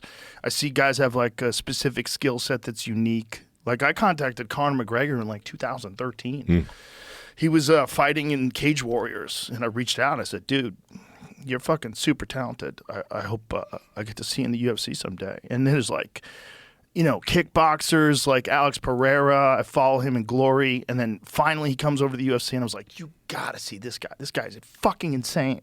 It's like you have to have some sort of an understanding of what's coming, and also you have to like kind of be tuned into the state of the art. Because the state of the art is very different in 2024 than it was in 97 when I first started working for the UFC. The state of the art is elite now. You're getting these 18-year-old kids that can do everything at like a super high level. And they're like these phenomenal athletes that instead of going into baseball or instead of going into football, now they're only focused on becoming a UFC champion. And this is their goal in life. And they're 18. And you get to see them in amateur organizations. You get to see them in foreign organizations. You get to see them travel overseas, compete in Japan. So to me, it's like I don't have any room. I don't have room for baseball. It's interesting, man. You've had a front row seat to watching that sport become as dominant as it is. At the same time, you're watching the podcast world blow up. Well, the UFC in a really similar blew way up first. See, I was a fan of the UFC in the very, very beginning, and it got me into jiu-jitsu. So in 96, I started taking jiu-jitsu. 94, I found out about the UFC. I've kept it in my head for a little bit. I was still kickboxing at the time, just not fighting anymore, but just training. I was training at a bunch of different places in North Hollywood, this place called the Jet Center in Van Nuys before that went under. So I was just interested in martial arts always. And then the UFC came along, and I was super interested in it, but I didn't really have a lot of – I was on news radio at the time. It was very difficult to have the time to start training. And then 96, I started training. And so I started working for the UFC in 97. And that was when it was banned from cable. You could only get it on DirecTV. And we had to do these shows in like Dothan, Alabama, where you took a propeller plane. It was fucking hell. It was no money This either. is 97? Mm-hmm, 97. And is Dana? Bare knuckled, and Dana was not involved yet. When did Dana get involved? 2001. So I'm on Fear Factor at the time, and one of the things that me and my friend Eddie Bravo, who was also a big fan from back in the day, and he taught me jiu-jitsu. When we were first really into it, when we would go to like Louisiana, they were the only places that would sanction these fights. They were bare knuckle. People wore shoes. You could grab their shorts. It was like crazy rules. Yeah. And we said, you know what it would take? These billionaires who love the sport and dump a ton of money into it. That's what it would take. Like someone would have to dump a ton of money into it. And then along comes Lorenzo and Frank Fertitta in 2001, these billionaires that happen to get in love with the sport. And so they buy the UFC. And then they start putting these shows together, and then I meet Dana. And then I started asking Dana, like, have you ever heard about this guy? Did you ever see this guy fight in Japan? You ever heard this Russian dude? And I started asking him about fighters. I'm like, you should try to get these guys. And then he's like, do you want to do commentary? And then next thing you know, I'm a commentator for the UFC. Okay. This is just a very weird triangulating. But they didn't even have any money at the time because they were hemorrhaging money. So I did the first 13 shows for free. And back to the art thing, you must be willing to give it away. Whatever it is you love, you must be willing to give it away for a time at least. Well, for me, money has always been fun coupons. And so I was on Fear Factor, so I had plenty of fun coupons. So my thought was like, oh, I have money. I don't have to worry about money right now. Like, I'll just do this. Yeah, this would be fun to do. Nevertheless, it was the same thing with Dirty Jobs. Once that thing lit up, I had to be willing to sign a contract that was probably illegal. I mean, it was such a ridiculous contract, the way they own you. It was preposterous. Yeah, isn't it crazy? It's like no money, but if it's a hit, if it sticks. We have you for 10 years. Yeah. Or you renegotiate. My ace in the hole with Dirty Jobs was, technically I was the host, and I can host that show without doing the thing in the show that made people watch, which was actually do the work. Yeah. There's no contract that can force you to bite the balls off a sheep. Right. Right? You have to be willing to do that. And so I was able to fix that. But Dana, I'm trying to remember what year this would have been. When did The Ultimate Fighter? 2005. Okay, so in 2004, Dirty Jobs was on the air. It was in that weird space where we didn't know if it was going to be a hit or what. But I was narrating all kinds of stuff for this guy, Craig Pelagian. And I walked into Craig's office in Hollywood, and Dana was sitting in there. I had no idea who he was. I just walked in to say hi, and Dana kind of knew me or recognized me. And Craig said, hey, this guy, Mike, he's narrating American Chopper, American Hot Rod. He's narrating. He just goes down the list, and Dana says, say something. And I said, previously on The Ultimate Fighter. And he said, fine, you'll be great. I did 10 seasons. That sounds like Dana. He said, say something. Yeah, that's hilarious. It was great. Yeah. That's hilarious. Yeah. Yeah, it's interesting how things happen like that. You know? Well, you were going to, you wouldn't be sitting here now if your lease wasn't up or whatever. Yeah, I probably wouldn't. I would have gone back to New York. I think the art thing, we should not be done with that yet. There's something, I'm thinking about the clips you were playing. What do they call boxing? The Sweet Science. Mm-hmm. Yeah. So like art and science.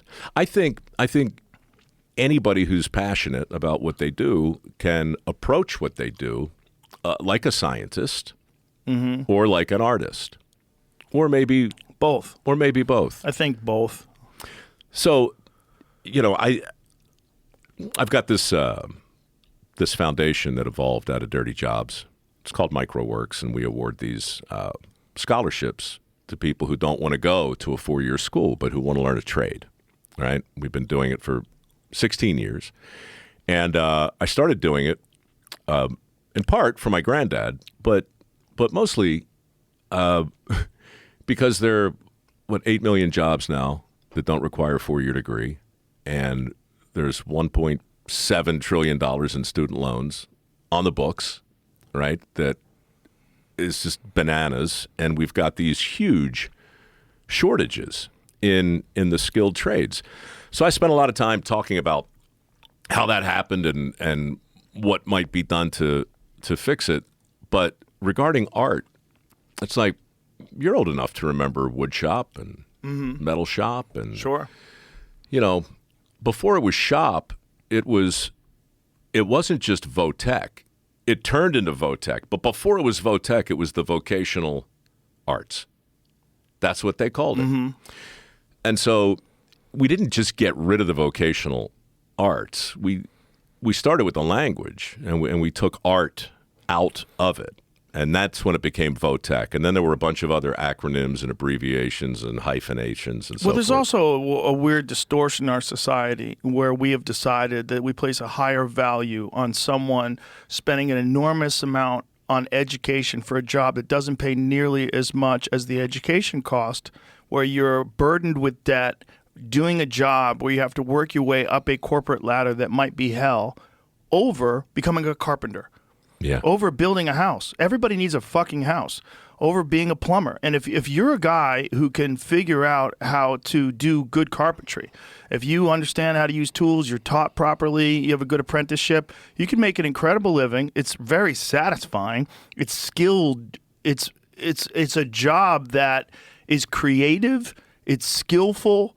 And when you're done, you bring satisfaction to other people that live in that house. There's a great benefit to it, but our society has got this distorted view of tradesmen, and it's a really dumb thing because it fucks you up. Because if you're a kid and you go through the university system, you get a degree that's kind of useless, but then you get a job and you're making $60,000 a year, and you're like, oh my God, I have $200,000 in student loans, and I'm doing a job that's not very satisfying, and I'm kind of stuck.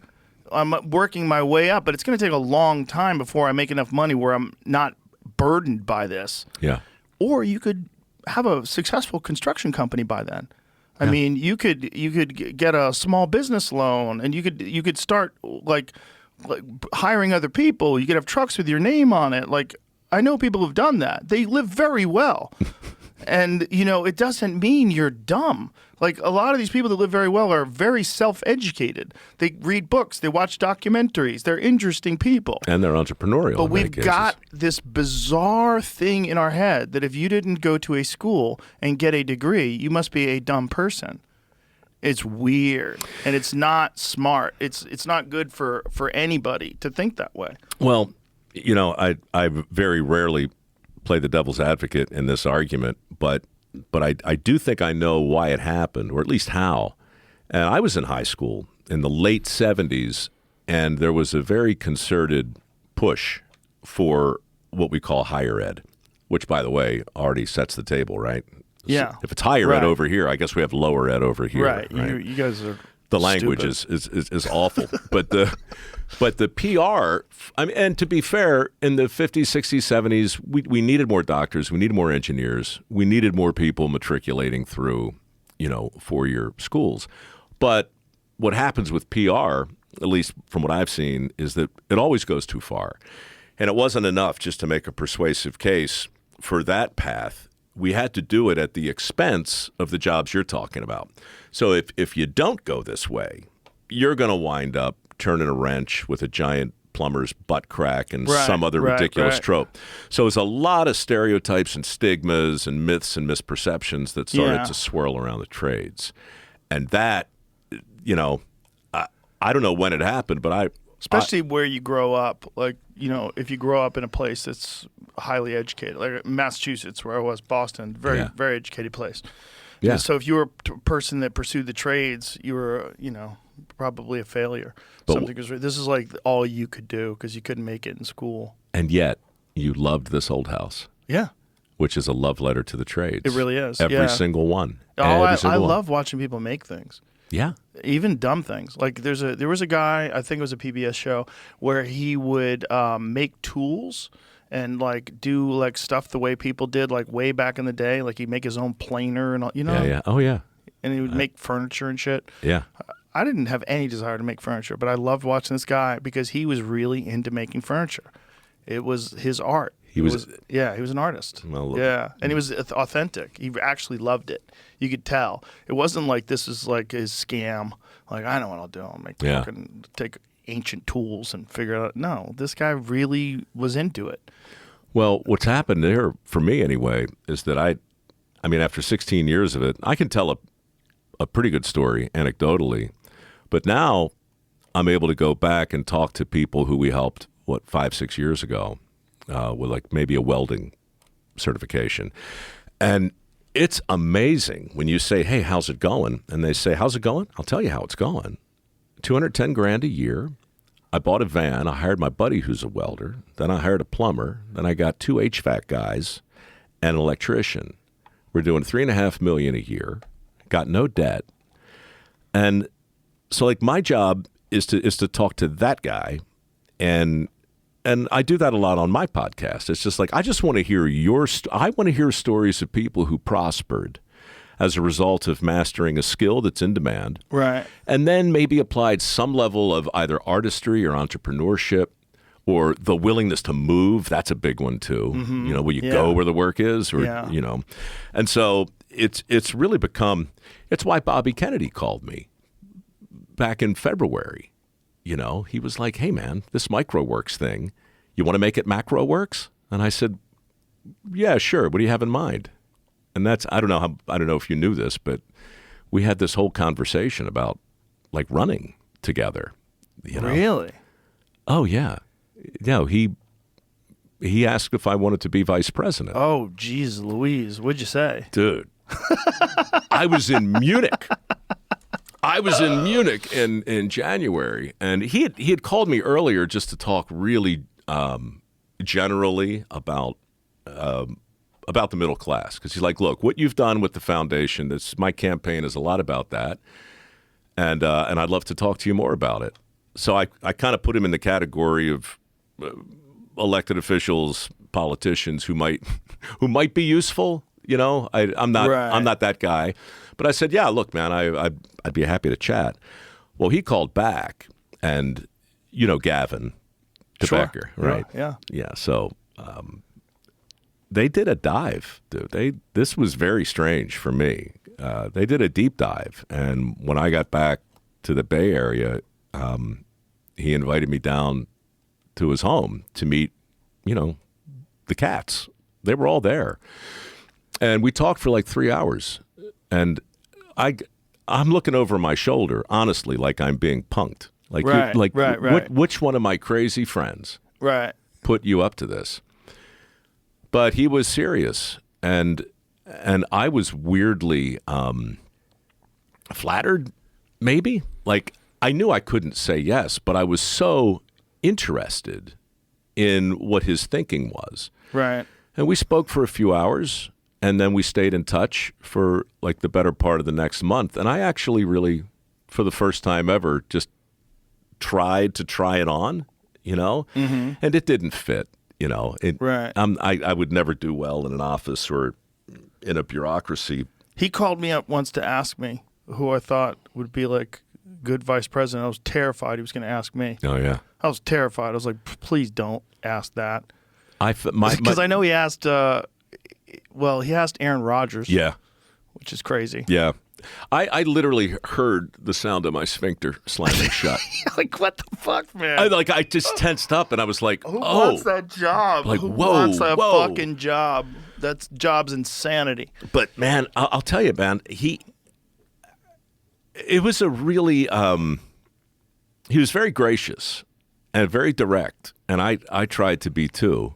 And I told him, I'm like, look, the infectious disease thing, I get that. The middle class thing, I totally get that. The forever wars, I get all that. And then he's like, Mike, do you understand 77% of the youth today wouldn't qualify to get into the armed forces?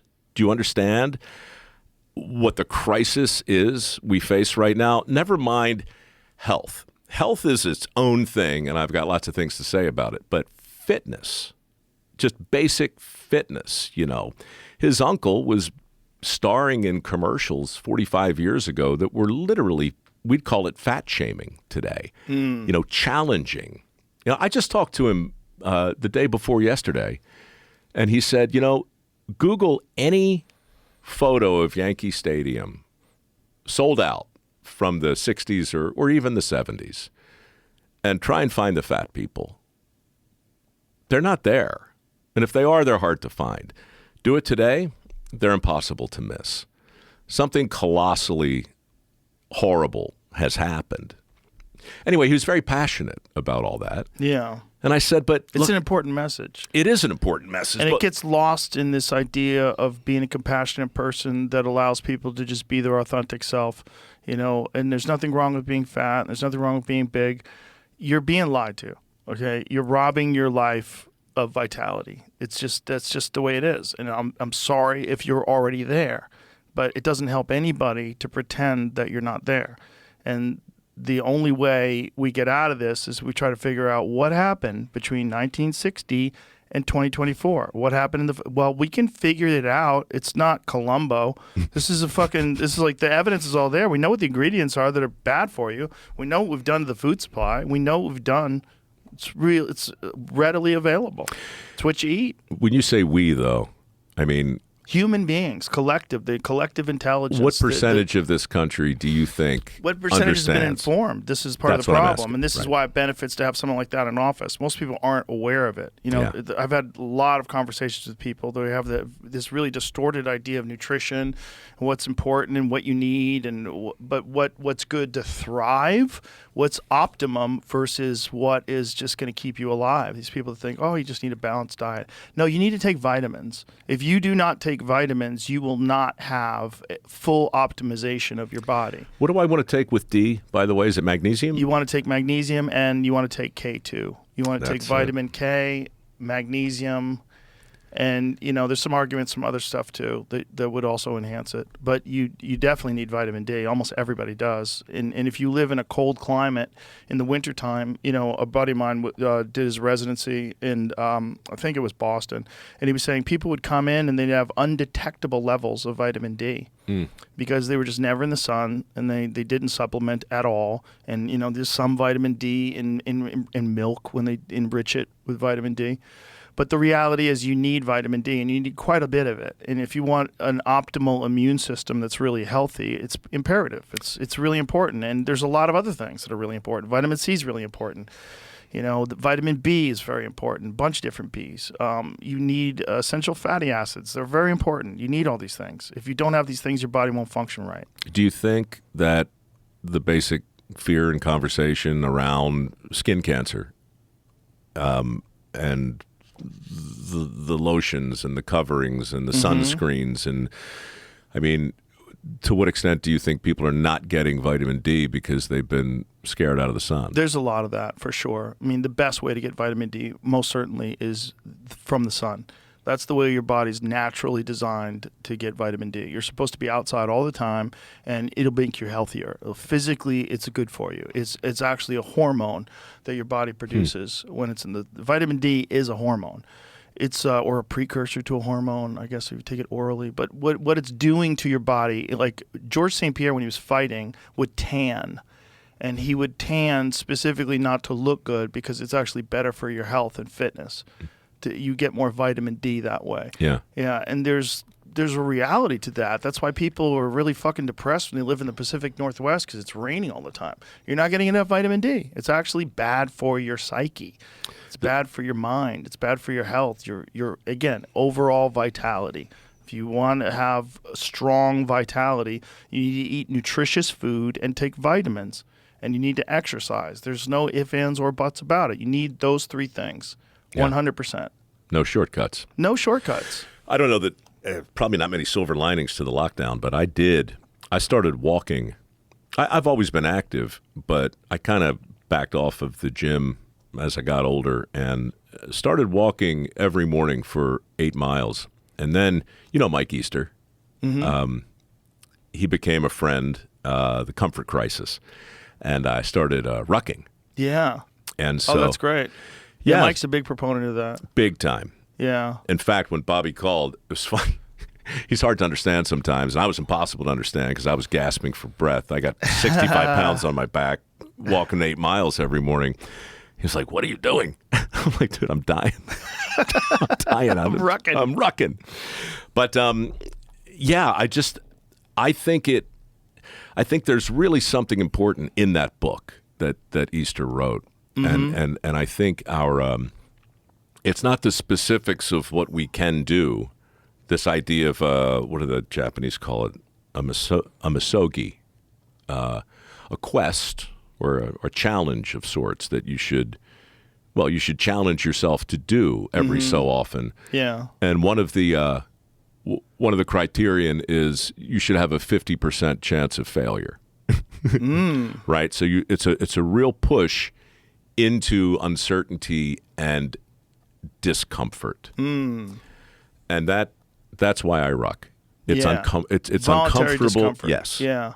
Yep. I think that is an exercise for that part of your mind, the same way cardiovascular exercise works for your cardiovascular system. I think the discomfort exercise is a real thing, and Andrew Huberman has talked about this. There's actually a specific area of the brain when you enact voluntary discomfort and do things you don't want to do all the time, it actually grows. Remember what that is? Remember what he called that part of the brain?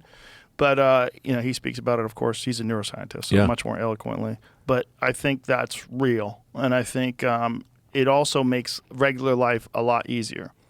That was one of my favorite things of jiu-jitsu when I found out. It makes regular life easy because regular life is not anterior mid-cingulate cortex. That's what it is. Engaging in challenging activities can stimulate and grow this region, which is crucial for learning, leaning into and overcoming difficulties. Yeah. And if your life is super easy and anything that comes up is a nightmare, it's probably because you lack enough voluntary adversity to overcome uncomfortable moments. So uncomfortable moments are rare, and when you encounter rare things, generally people kind of have anxious moments encountering rare things. Oh, well, anxiety is a form of discomfort. Yes. And it's not just pain. It's not, that's, I think most people equate discomfort or uncomfortableness with physical pain, but the way Easter talks about it, it's also boredom. Like being bored makes people super uncomfortable because we're so not used to, especially today. Especially today, you could pick this damn thing up and instant access to 99% of the But you're robbing information. yourself of a lot of possible ideas. Sure, yeah, because the best ideas come Where you're bored. when you're bored. I used to have some of my best ideas when I had no radio in my car because I would just be driving, and my best ideas would come while I was driving. So instead of being entertained, I would just be like thinking, like you're constantly thinking. Yeah. And when you're involved in an ordinary activity like driving, where you're just so sort of like plugged in, like hit your blinkers, change lanes, you're so plugged in, so you're in like this weird mindset. And then if there's nothing entertaining you, your mind just starts thinking about things. Right, because sometimes you come up with great ideas. Your mind, your brain will find whatever you send it out to look for. Yeah, It'll just search and search until it finds it. And if you don't give it anything, then it'll look inward. right. It'll find something. Cold plunges, not comfortable. Yeah, But, if you can find a way to like it. I don't like it.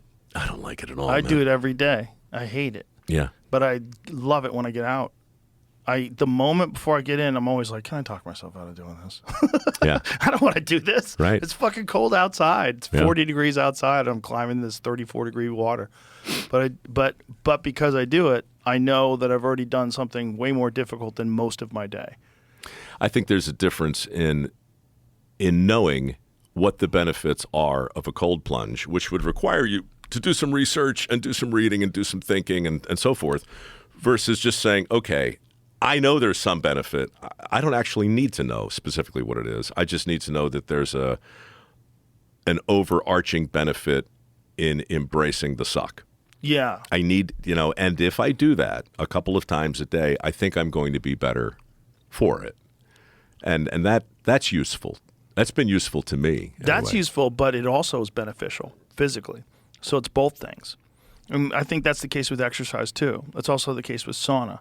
Difficult things that are also very beneficial physically. They seem to go hand in hand because it's the hormetic effect. Your body's freaking out because of the cold, and that's why it produces all these cold shock proteins, and that's why it produces all these anti-inflammatories. Your body just feels better when you get out. The endorphin rush you get, the norepinephrine. There's this flood of these chemicals that last for hours, ramps up your dopamine by like 200%, and it lasts for hours. Like you genuinely feel better. So there's all that. It's also good for recovery, muscle soreness, and just general inflammation. There's a lot of like benefits. But that's the same with exercise, right? It's difficult to do. It's hard to do. But if you can do it, man, you'll be stronger, healthier, you feel better. It's like you've got to go through that suck to get those benefits. And people don't like that. And so they come up with a bunch of reasons why you don't need that. That's just a fad. That's just a this. They all look like shit. Everybody says that. They all look like shit. They all talk like pussies. They're cowards. They're afraid to get in there. They don't like getting in there. They don't like that other people get in there every day and they don't get in there every day. So they come up with a reason why getting in there is not really worth it. Yeah. It's all a bunch of hogwash. It's the latest fad. It's this, it's that. And yet, look at the stadium 50 years ago and look at it today. Yeah. The evidence demands a verdict. Something awful has happened. Yeah. It's like the difference between being hungry and feeling hungry. Mm-hmm. That's something else I think about a lot. I mean, how often do we say, maybe you don't, but how often do you hear, God, I'm starving. I'm famished. I'm like, no, you're not. You're really not. You can't possibly be. Yeah. Talk to a fighter that's trying to make weight. Those guys are famished. Those guys they have no water in their body. Yeah. For the week before, they're living in hell. They're living in hell. Some of those guys, they start their cut like 4 or 5 days out. Crazy. That's starving. You gotta really love it, that's only man. you're voluntarily starving. It's not real starving. Real starving is like you might not be able to eat. You might not be able to feed your kids. You're just using willpower to starve. That's so different than at any other time in history. It's a different feeling.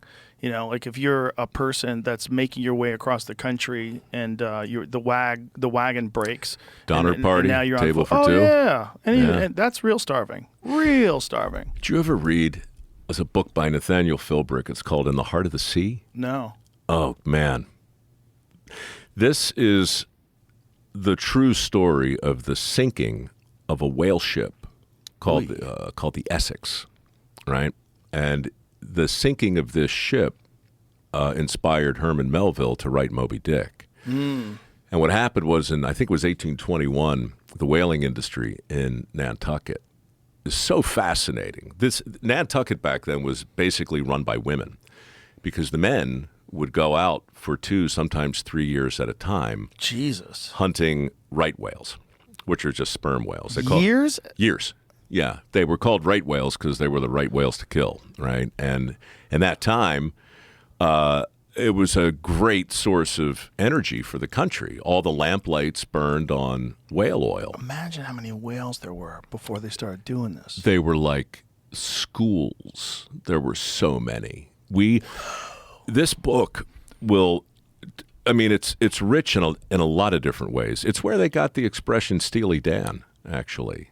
It was because it was just the women, and it was a device used for pleasuring themselves because the men were all out to sea. Oh my God! So they'd use a Steely Dan. Oh, but you want to talk about hard lives?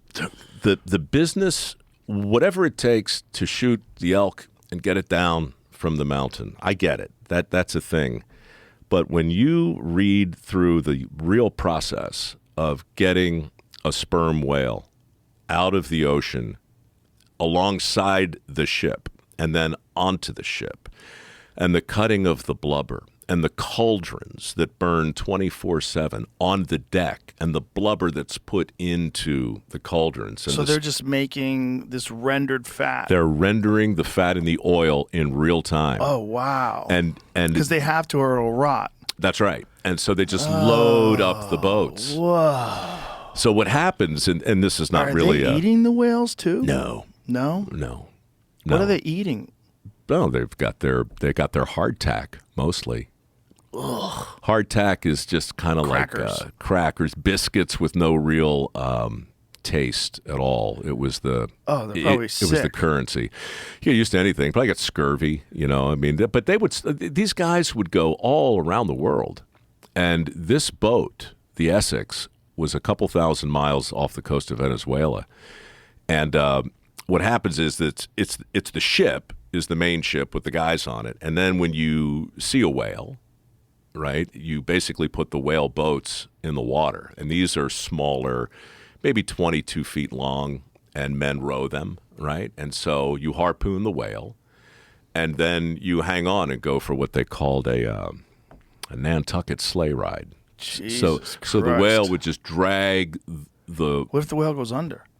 It can't go under much further. It can't pull 2 boats down, and it doesn't. They tend to swim in a straight line after they've been harpooned. So you just hang on, and then when it tires itself out, you row it and you back to the whale ship. Do they kill it first? Well, no, it's killed back at the ship. Typically, you don't want to kill it when you're a mile from the ship because you got to drag it back. They didn't know how smart whales were back then either. We didn't know anything, but isn't that crazy that that's only a couple hundred years ago? 1821. Isn't that nuts? Well, a couple hundred years ago, the ocean's filled with whales. Filled with them, and like that. Because if you look now, they're hard to find, and nothing hunts them. No, and I never even really thought about it. They were everywhere. I mean, I knew about it, but I never thought about it. I mean, we've talked a lot about the decimation of the fish population in the ocean. About like 90+% of all the big fish are gone. Yeah. Which is really nuts. But I never really thought about it that way when it comes to whales. Well, you can make a really good and really controversial case. They made a movie. Ron Howard made a movie. Yeah. So Ron Howard like made a movie on this. Of it. Yeah. It's amazing. Look, I mean, they were everywhere. Wow. So these guys harpoon one. That's so crazy. From the whale boat. Then they get tugged along. Look at all these whales. And then, while they're out, maybe a mile from the ship, the mate of the whale that was harpooned starts ramming the ship. Rams it 3 times. Oh, no. Sinks it. Oh, no. Now, you got a couple dozen guys in whale boats 2,000 miles off the coast of South America with no supplies. Oh, so man. What happens, and this is all in in the preface, but the story basically starts when one of the whale boats is discovered not far from, I think it's Venezuela, and the guys look over the gunwale of their boat, and in the whale boat, it's just like a giant carcass. It's just bleached bones all in it, except for two quasi-humans, one in the stern and one in the bow, each skeletons, huddled up, staring each other with wild eyes, just waiting to see who would die next. So they could eat them. Yeah. And there were rules. There were almost like cookbooks that were very common. How many people were on these boats? Double check me, Jamie, but I think there were probably a dozen on each one. Many family members. There was a cabin boy named John Coffin, I remember, and there were, I mean, a lot of these guys were related, you know, and they were dear friends and family. They lived together on Nantucket. And they ate each other. They ate each other, man. How long was it before they discovered them? They were at sea, adrift, I think, for the better part of 3 months.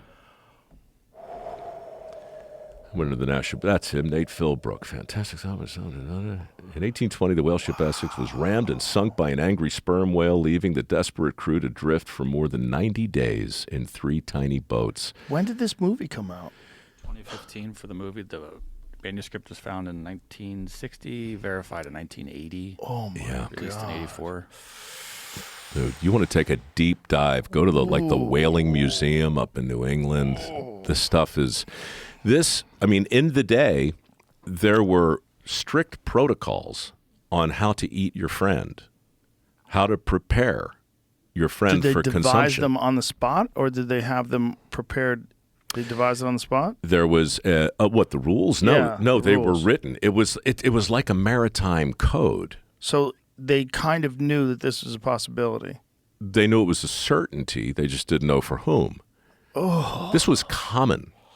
To find yourself with a group of people hopelessly marooned, whether you're on a boat or an island with nothing to eat at all, there were protocols, pretty strict protocols on how to draw lots to decide who would go first, how to kill the person who would go first, Boy.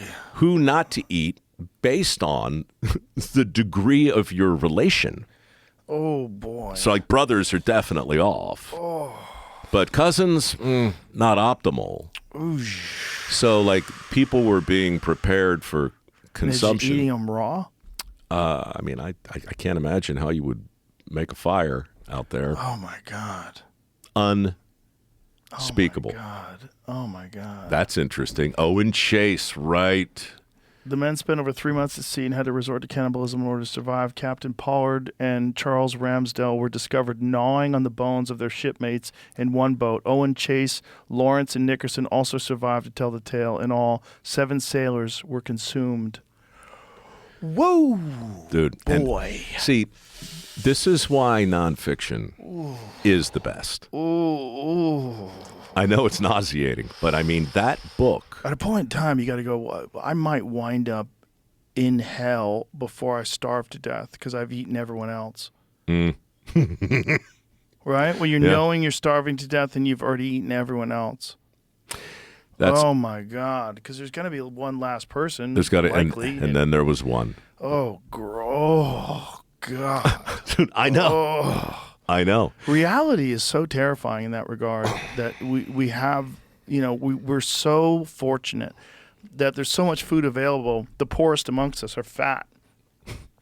But the reality is, if that cut off, it would be real desperate real quick. Yeah. Most people get really hungry after 5 hours, you know? They feel really I hungry. found Yeah. a description if you'd like to read. No. No? Okay. It's not that bad. Okay. The crew, according to Chase, separated limbs from his body and cut all the flesh from the bones, after which we opened the body, took out the heart, and then closed it again, sewed it up as decently as we could, and committed it to the sea. They then ate the man's organs, Soon they began to draw lots to see who would be shot and eaten next, a custom of maroon sailors dating back to the 17th century. 3 men in one boat survived and 2 in another. The 3 men who remained behind on Henderson Island were also rescued after surviving on eggs and crabs for nearly 4 months. Boy. And this is why we have Moby Dick. Wow. This is why the greatest American novel, arguably of all time, was written, because Melville came from that part of the world, and he understood the stakes of hunting whales, and he understood the absolute imperative need to get energy. You can make a really interesting and controversial case around how the fossil fuel industry saved the whales. Yeah, I've heard this before. Because had that not happened in Pennsylvania, in Titusville, not long after this, we'd have hunted them into absolute oblivion. Well, we almost did that to mammals in North America. Yeah. Market hunting. There used to be elk in every state in the country. There used to be deer everywhere. And we basically hunted them into oblivion. The buffalo is the best example of that, of course. What the hell is the matter with us, man? Oh, we're fucked up. We don't see consequences. We see what's in front of us right now and what we need to do. And back then, they didn't really have a real understanding of what would happen that had never been done before. No one had just showed up at a continent filled with mammals and just started decimating them. There wasn't like a history of that. It was also the invent of the firearm was fairly recent. So it was a lot easier to get these animals. And then they had the Henry rifle, so they had long-range rifles, so they were able to shoot buffalo from a distance, and then they, for a lot of them, they only used their tongues. They pickled their tongues and sent them back east. Bananas. I was in Custer a couple of weeks ago for a buffalo roundup. Oh, wow. Man, this was a kick. This is this is western South Dakota, not far from Crazy Horse and Rushmore. We worked on Crazy Horse for Dirty Jobs. We did an episode. You mean the sculpture? Yeah. Sculpture's weird because there's no real drawing or painting or anything, no photographs of Crazy Horse. No. Nobody knows really what he looked like. Well, they're working from a model that seems to have been blessed by all the appropriate parties, but they started working on this thing 50 years ago, and it's going to take another 40 before they're done.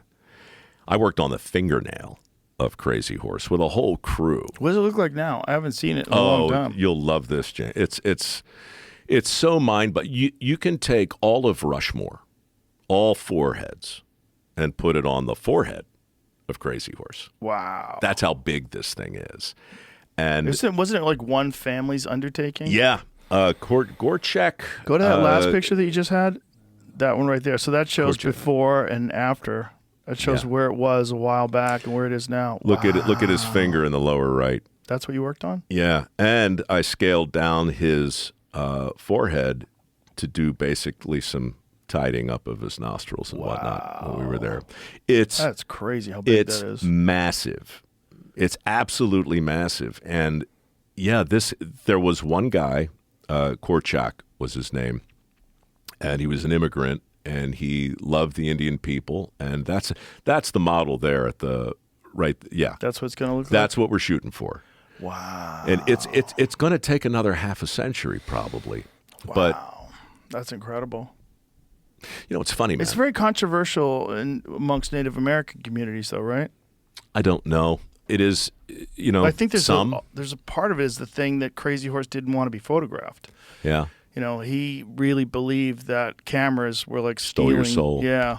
That was a belief back then, which is, might be onto something. You have this novel thing where no one's ever seen it before, and you take an image of someone like that.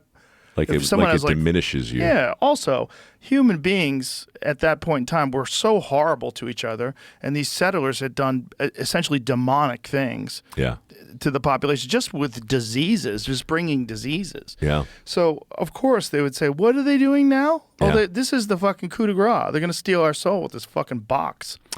Poof, big poof, thing goes off. You got to stand still.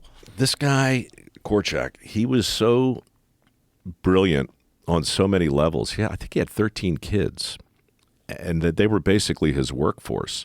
He built into the rock the staircases that they needed to take to get to this space. The work ethic is mind-boggling what they did, and he was a real friend to the Native Americans, and this was a love letter for them and to them. And who was Crazy Horse's? Was it Sitting Bear? Maybe I forget, but he had he had enough blessings of the requisite players to embark on this thing. Well, I think anytime you have some enormous thing, you're going to have controversy. Well, you're going to have people that don't like it, that do like it. There's for sure. No matter what you do. But the difference, I mean, for me, I called when we brought Dirty Jobs back during the lockdowns because I just felt like I wanted to be the first show back on the TV, that was shooting, and this was one of the first things that we did. But I started by calling Rushmore, and I'm not telling you the story to make anybody sound bad, but it really just was kind of appalling. I said, look, I want to bring my crew, and I want to tend to this statue, this statuary, this monument. At the time, the headlines were filled with statues being pulled down and being disrespected for any number of reasons, right? Right. I'm like, look, I think the Park Service does an amazing duty, and I want to meet the caretakers of our statuary, right. And I would love, to work on this with the people who work on it, and they not only said no, they were like, are you crazy? We would never permit anything like that. Like, I think they thought it was exploitative somehow. And I'm like, I want America to learn the story of Rushmore. I want them to learn something about the people memorialized on it. I want them to meet the people who care for it. It's just a love letter to one of our monuments. But it was a hard no. And I really wanted to go to that part of the country. And so I knew Crazy Horse was nearby. And the answer was, oh, yeah, come on out anytime, man. And the difference, of course, was Crazy Horse isn't being built with a penny of federal money. It has no federal oversight. It's very personal to this family. And the people who are still in charge of it are true custodians of it. It's really interesting when you talk to people who are in charge of a thing that means a lot to other people. Monumental in reality. Monumental monuments. Yeah. Yeah. I mean, it's some people, I think, see it as a burden, some as a challenge, some as an obligation. But for me, the vast majority of Americans are never going to see either one of those monuments in person. So to show them. Right. More people will have just seen what Jamie put up here as a result of this, probably, than will visit in person. And that's amazing, dude. Yeah, that is amazing. When you think about a couple of guys smoking cigars and sipping a coffee and just passing the time, and all of a sudden you're able to learn about the way they drew lots and the way where we got our energy from just a little while ago. Mm-hmm. This buffalo roundup I was telling you about, I mean, there were only a couple thousand of them. And when you think about the accounts of the day, where the buffalo roam was as far as you could see, just thick. Do you know Dan Flores? Do you know who he is? Tell me. He wrote American Coyote, and he wrote, what is it, Buffalo Diplomacy, Buffalo Ecology? Is that what it was? I forget, but the buffalo premise is very fascinating because the numbers of buffalo, he believes, but they were in such large numbers because so many Native Americans died out because of diseases. So the Native Americans would follow the buffalo, hunt them, and kill them. It takes a long time for gestation for a buffalo. So when the buffalo have new buffalo, it's a long time to repopulate. Yeah. But if the Native Americans, 90% of them were wiped out by disease when the settlers came here. So there's no one hunting them for a long time. And so the populations grew immense. And so that this was not something that was reported when the first settlers got here. When the first the first Europeans came to North America and made their way across the country, never did they describe massive herds of buffalo. It wasn't a thing. It wasn't a thing until after the Native American population had been decimated by disease, and then the buffalo flourished and became overpopulated in a sense, an unnatural because they didn't have to worry about wolves. They didn't have to worry. So when they first were here, right, buffalo existed far back before there was a mass extinction of like 65% of North American mammals that coincided with the end of the Ice Age and probably had to do with the Younger Dryas impact, which is a theory the about Cambrian thing, or was it's it? 11. Well, there's two different time periods that they attribute to. There's a shower, an asteroid shower that we go. If you really want to get into this, you should really look up Younger Dryas impact theory online. And then there's a guy named Randall Carlson who's like kind of dedicated his life to showing that this is probably what ended the Ice Age. There's a bunch of science behind it in terms of like core samples and stuff they do that shows that there's asteroid impacts that happened all over the world during this particular time period. And he thinks that coincided with the extinction of the woolly mammal, the American lion, a lot of different animals that just died off. 65% of North American mammals died off during this time period. And you got to think, like, when the buffalo existed back then, they existed with the North American lion, which was bigger than the African lion. It's the biggest lion ever. So they're getting jacked by these massive predators. And then you have this extinction event, and then you have humans start hunting them.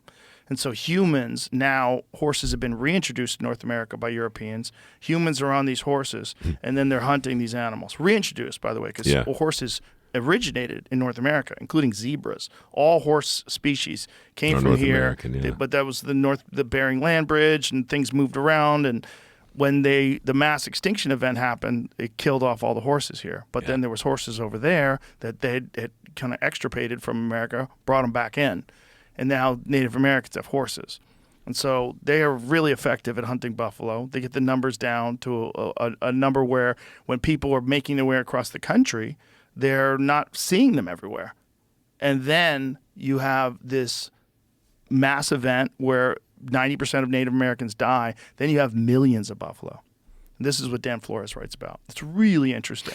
1830, 40? You'd have to go to whatever his 1800 paper. to 1850 is what it says. Yeah. Here's the tragedy for me. I narrated a special about all that. I can't remember it, man. Really? I mean, I remember enough of it to know that I narrated it. That's what I told you 3 hours ago. Is that the Ken Burns one? Is that what you... Could have been. Could have been. I know if it was Ken Burns, he always hires Peter Coyote. Oh, Peter does all of his stuff. Peter Coyote's great. Yeah. But that's what I meant earlier when I'm like, I feel, I don't think there's anything wrong with me yet, but my bucket's full too. And it's so annoying. Like I was talking to a friend of mine just yesterday about How the Universe Works, which is a show I've been narrating for the Science Channel literally for 10 years. And,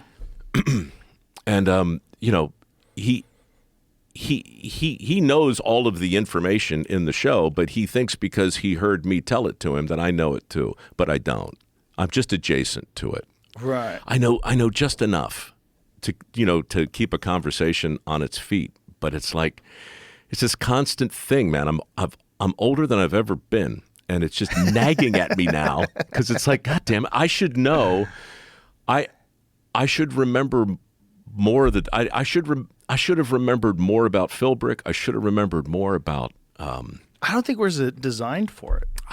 I don't. And I think humans like yourself this is kind of a new thing, like in terms of human history. People that are exposed to so many different things, so many different topics, so many different experts, so many different timelines and stories that you're dealing with. It's essentially a new thing with human beings. You know what Dunbar's number is? No. Dunbar's number is the number of people that you can keep like in your mind, in sure. your memory, Yep. right? That's essentially born out of necessity and tribal life, right? So we essentially have the same brains and the same capacity, same hard drive as people who lived in tribes 10,000 years ago did. Yeah. But we're still stuck with this hard drive, with this world that has an endless supply of information, and it's consistently bombarding you with new facts. I read that like Bill Clinton's number is way high. like certain people's numbers. Oh, who they can keep in their head? Like the Yeah, I'm number sure. of people you can keep. It probably in a meaningful expands way. just like the part of your brain expands when you do difficult things. It probably expands. There's a podcast, as you know, dedicated to what happened on your podcast. I didn't know that. Yeah. There's a podcast out there basically called Experience. I don't know what it's called, Experiencing the Joe Rogan Experience or something, because there's too much information on your show. Right. Right? There's just too much. And people who love it get anxious because they can't process all of it.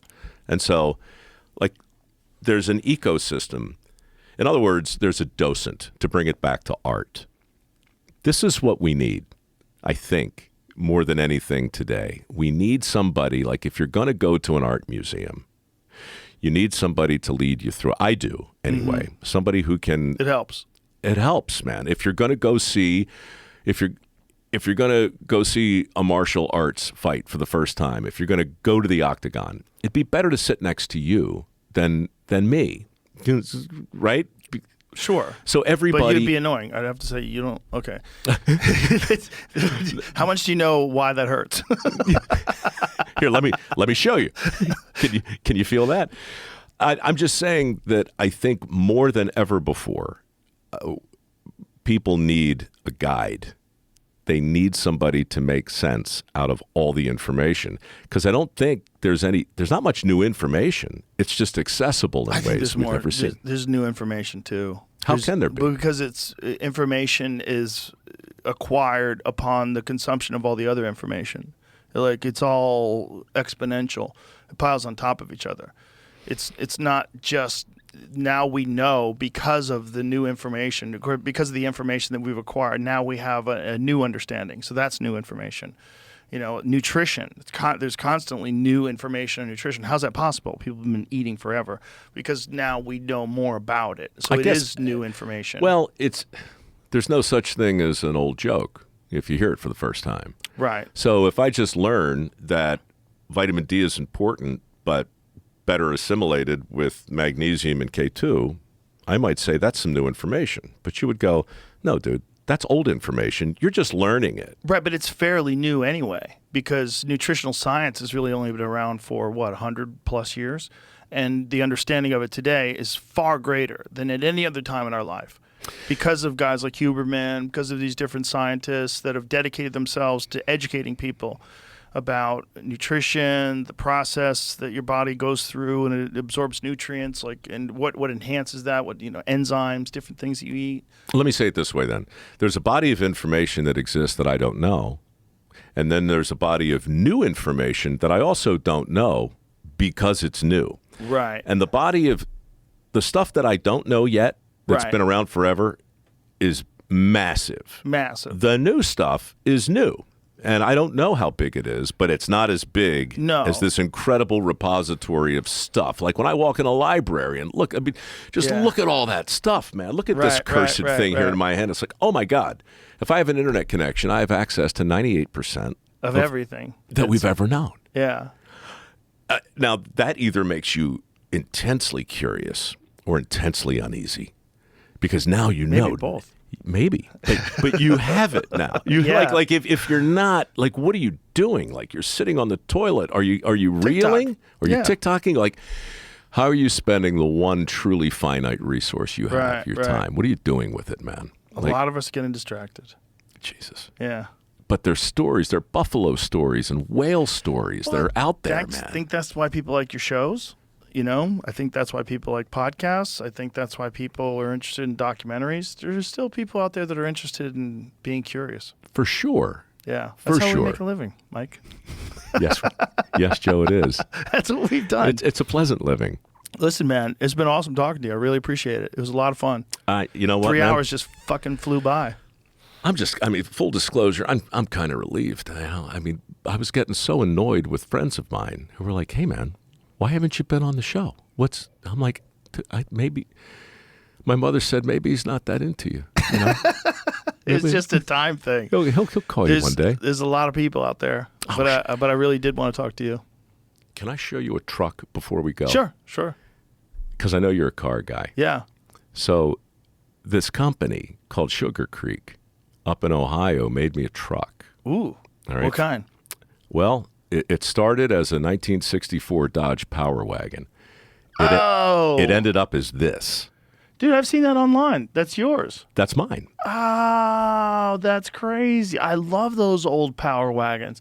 Dude, that thing looks incredible. What a great job they did on that. It's unbelievable. 27. It's about 9,000 man-hours. Oh, my God. That thing looks fucking incredible. Oh, you got a Elephant engine in it. 1,100 horsepower. Oh, my goodness. Look at that. So it's got a TRX hood. It's dude. Wow. You will That's fucking great. I know. Oh, do you drive that? Barrett Jackson is going to auction it off No. in January. Why? Why don't you keep it? Because my foundation needs money. Oh. And right, so it's going to get I don't know what it'll go for. He says a bunch, but Oh, that'll go for a lot of money, man. Yeah. That's probably going to go for $500,000 at least. no, he says two. $2 million? $2 million? Probably cost $500,000 to make. Wow. Beats me. This is another one of those worlds. Maybe. Auctions are crazy because a bunch of rich guys get in there and go, I want it. I know. And then they start feeding off each other. Look at this fucking thing. That's incredible. $2 million? Jesus Christ. Who knows? But I went up to Columbus to see the garage where they make this thing.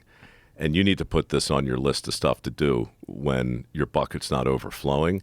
Because a guy called John Richardson, who owns the biggest bacon factory in the country, Sugar Creek, is crazy automotive freak. He built this giant garage. He hired 27 savants, and all they do is take classic cars from his sort of quasi-junkyard and turn them into these gems. Oh, wow. So he built this for me, and Barrett Jackson said, yeah, we'll auction it off. So I went up there with my crew just to look at it. Dude, these guys, man. It's what we're. I would never be able to let that thing go. It's the art we were talking about. Yeah. That's artistry. That's art. Yeah. Oh, 100%. That's art. Yeah. Yeah.